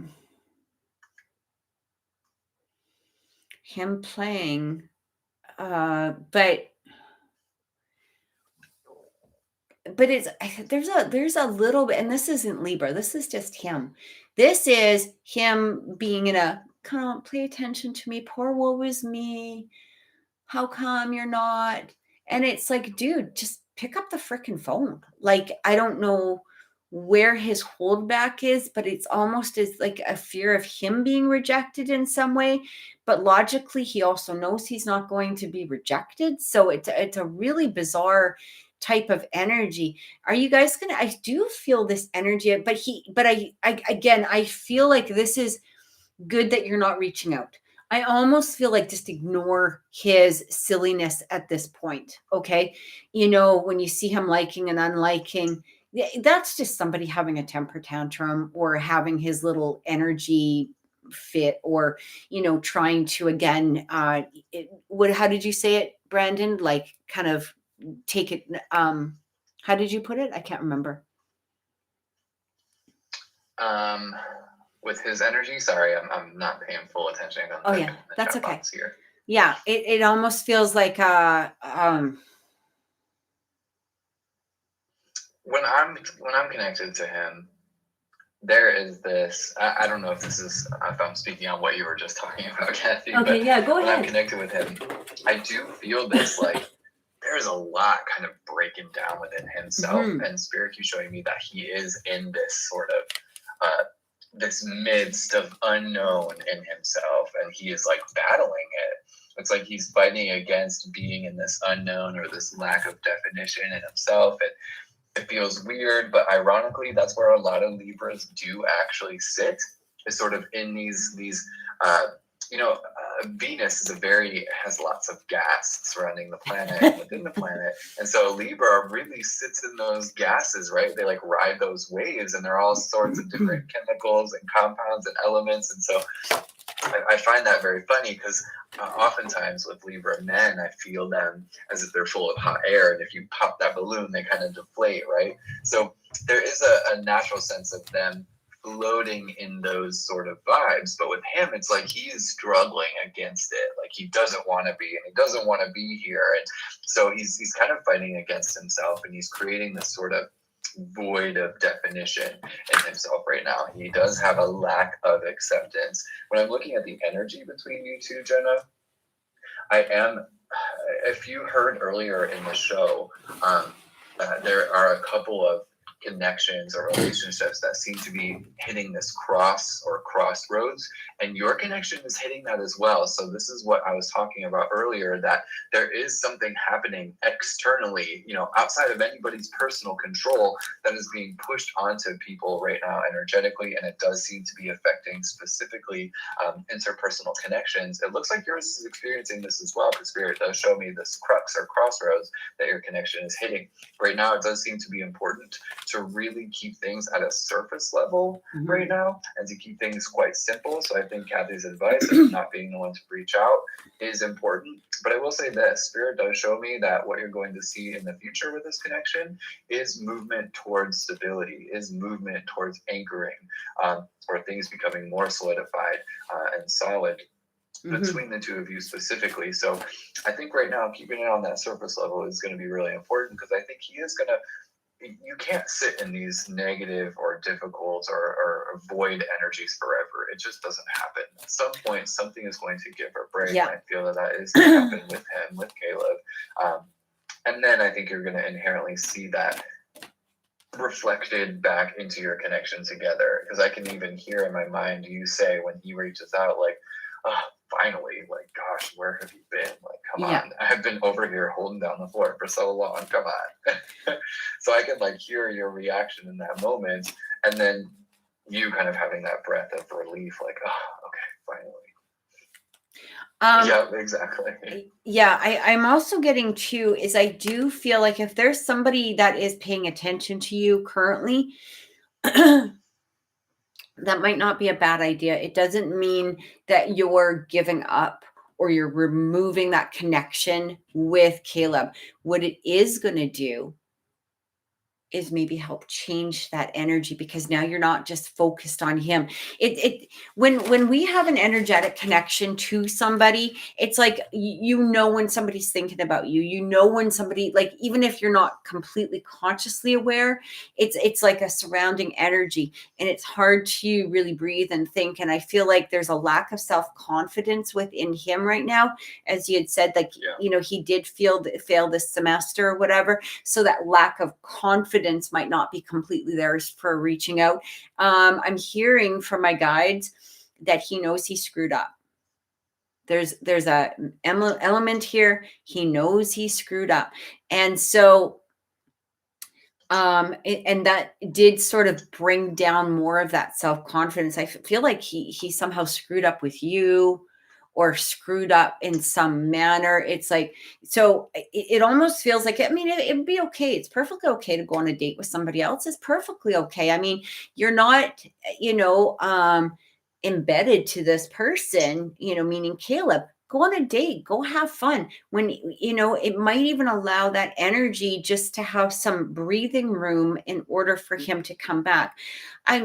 Just because a lot of people are scared, they'll be like, okay, but I don't know if I should date this person because, what if it turns long term and blah, blah, blah. And I feel like this more for women than it is for men, because I mean, men are kind of,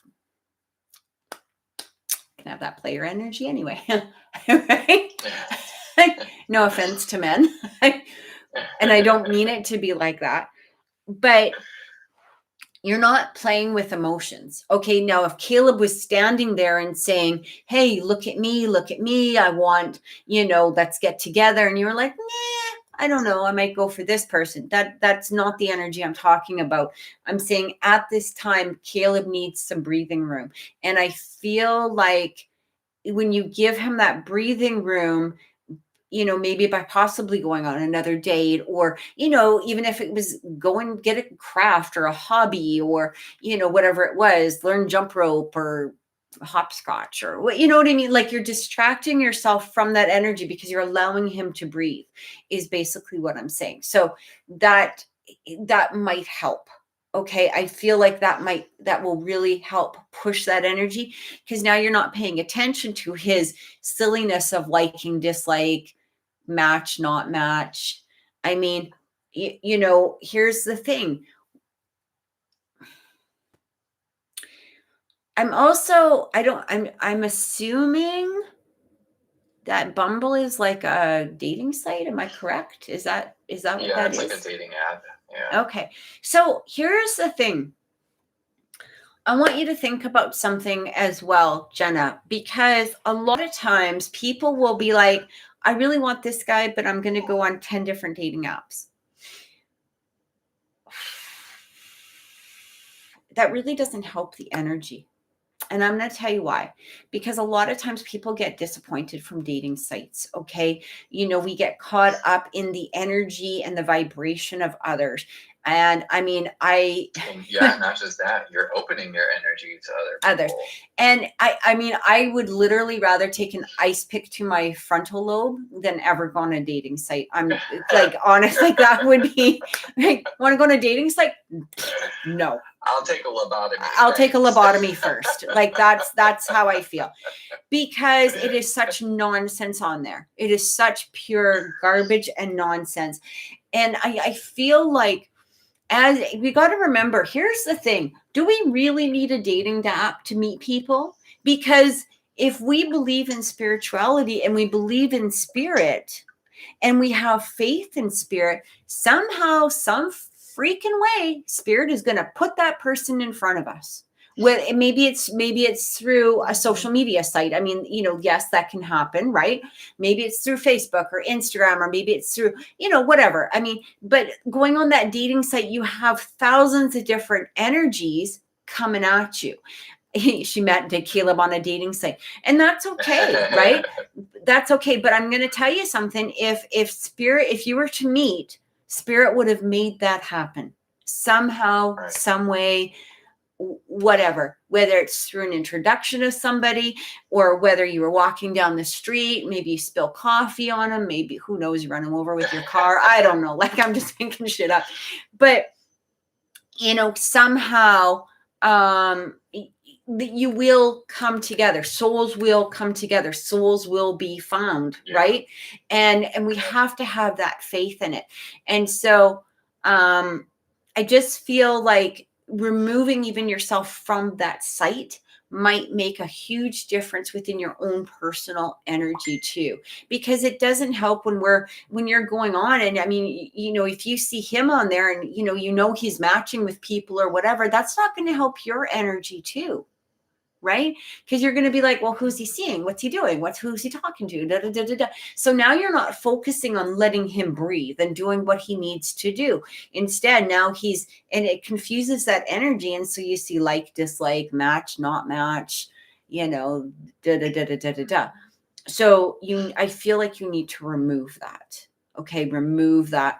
And again, even just taking a break from it for a few months will help that energy. If you really feel like you need to go back on it or whatever, it is what it is. But I feel like taking that step back will bring him forward in a different way. Exactly. You can choose what you want to do, but what Kathy is saying is that this is going to help usher in your ultimate goal and what you're trying to achieve here.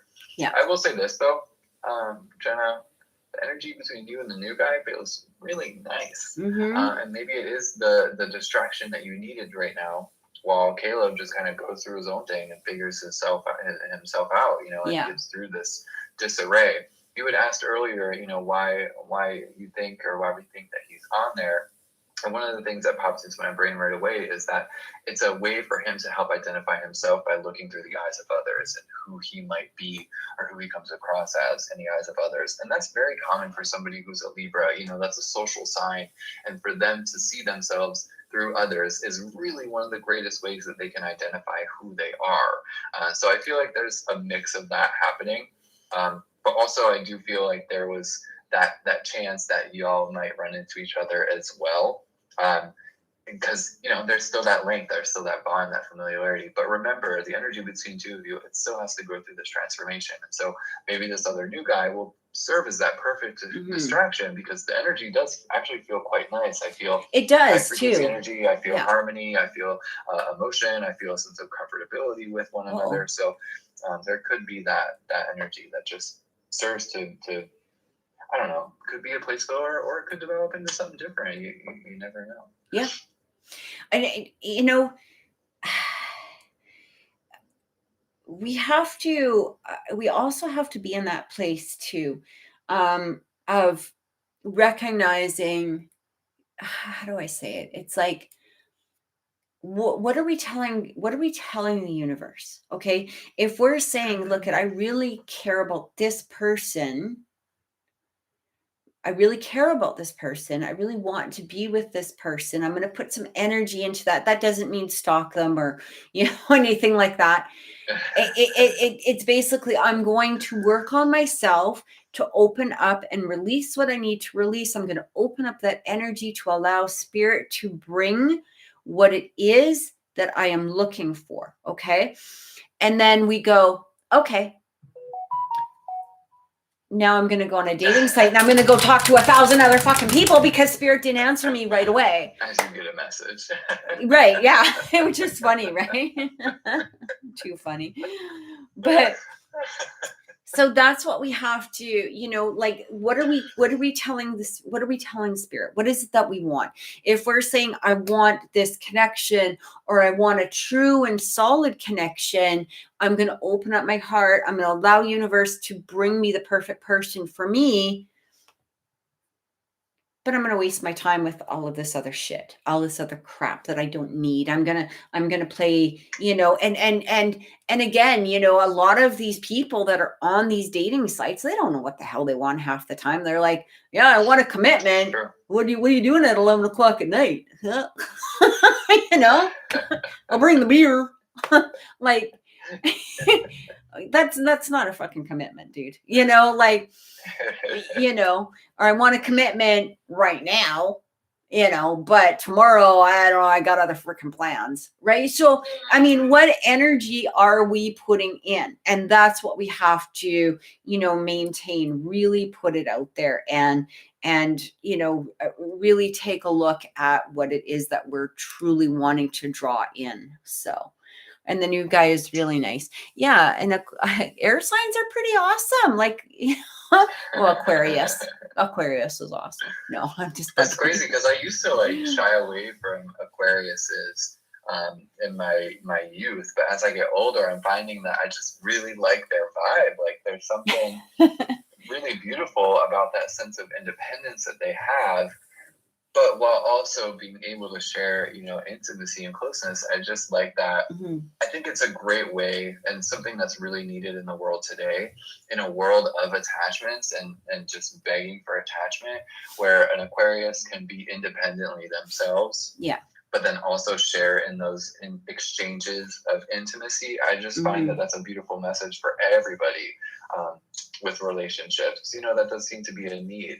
We're getting out of the age of information and into a different age, which I don't even know what that's going to be yet. I'd really have to meditate that and find out a good prediction. But I think it is actually going to be more space oriented than anything else. But yeah, you know, I think it's just needed at this time. Like, that's what a complementary connection really is, where you have two individual people who do their own thing, but then come together to share in that complementary nature of we both feel this and we connect in this way and our own individual selves are honored and it's great. And you don't really lose your sense of self, you know? You don't No, you don't want to lose your sense of self. You want to be who you are. And I think, it does take work, right? And I mean, but we also have to remember, I think the main thing is staying within our own standards with ourselves. And if somebody doesn't like it, there's a door, there's another path, there's, because once we let go of those standards for ourselves, we are really saying to the universe, you can throw any shit that you want at us. Like, I have no standards, I have no boundaries.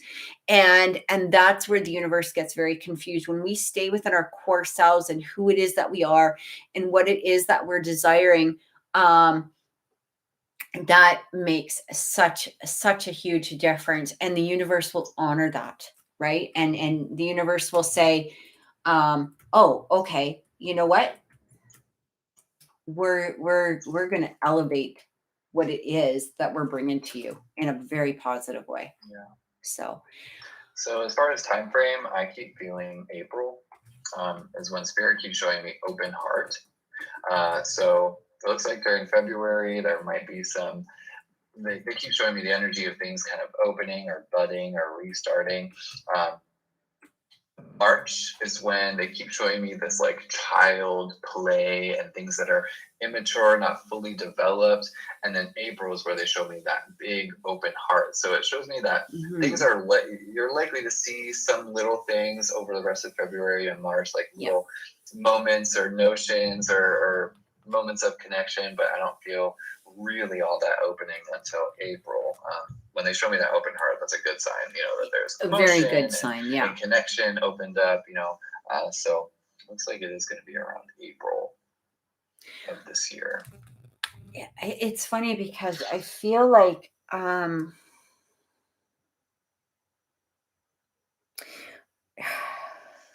he just has to find that confidence with himself. And I do feel that is holding him back a little bit, but you don't want to be giving him the confidence. It doesn't mean not be nice to him, but you don't want to be, it's okay, everything will work out. Don't fill that balloon with more hot air. Right.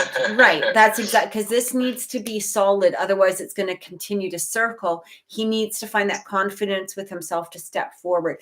And I do feel that he wants to. And as Brandon said, I feel April too. It's really interesting because I'm literally hearing like something about April Fool's Day.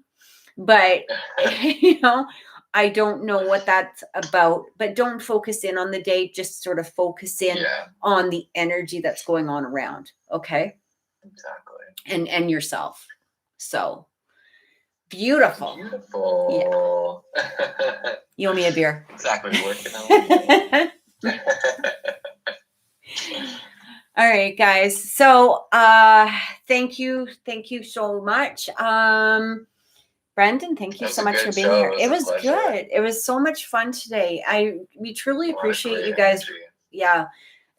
Good energy. We truly appreciate you guys being here with us. Thank you so much for everything. And we will see you next Saturday, same time, same place. Our links are down below, so you guys can contact us there. Brandon, have anything to say? Live 5, LIVE number 5 is my discount code for those of you that listened in for private readings with me. Gives you 30% off. I like to honor you guys when you come here. So get a little discount for if you want to work with me just for being here. We love you too, Jenna. We love all of you. Thank you all so much for donating and being here with us. We appreciate it. Thank you, we take that money and we put it right back into the show. So it's really a space for all of us here. Thank you so much, guys, for everything, and have an amazing week. And if you did want to contact me, again, Oracle Intuitions on either Facebook or Oracle_Intuitions on Instagram, and my website, oracleintuitions.com. Thank you guys for everything. Take care. And I guess we'll see you later. Remember the challenge. Be present. Be in the now. Yes. Thanks, guys. Take care. Bye-bye. Bye-bye.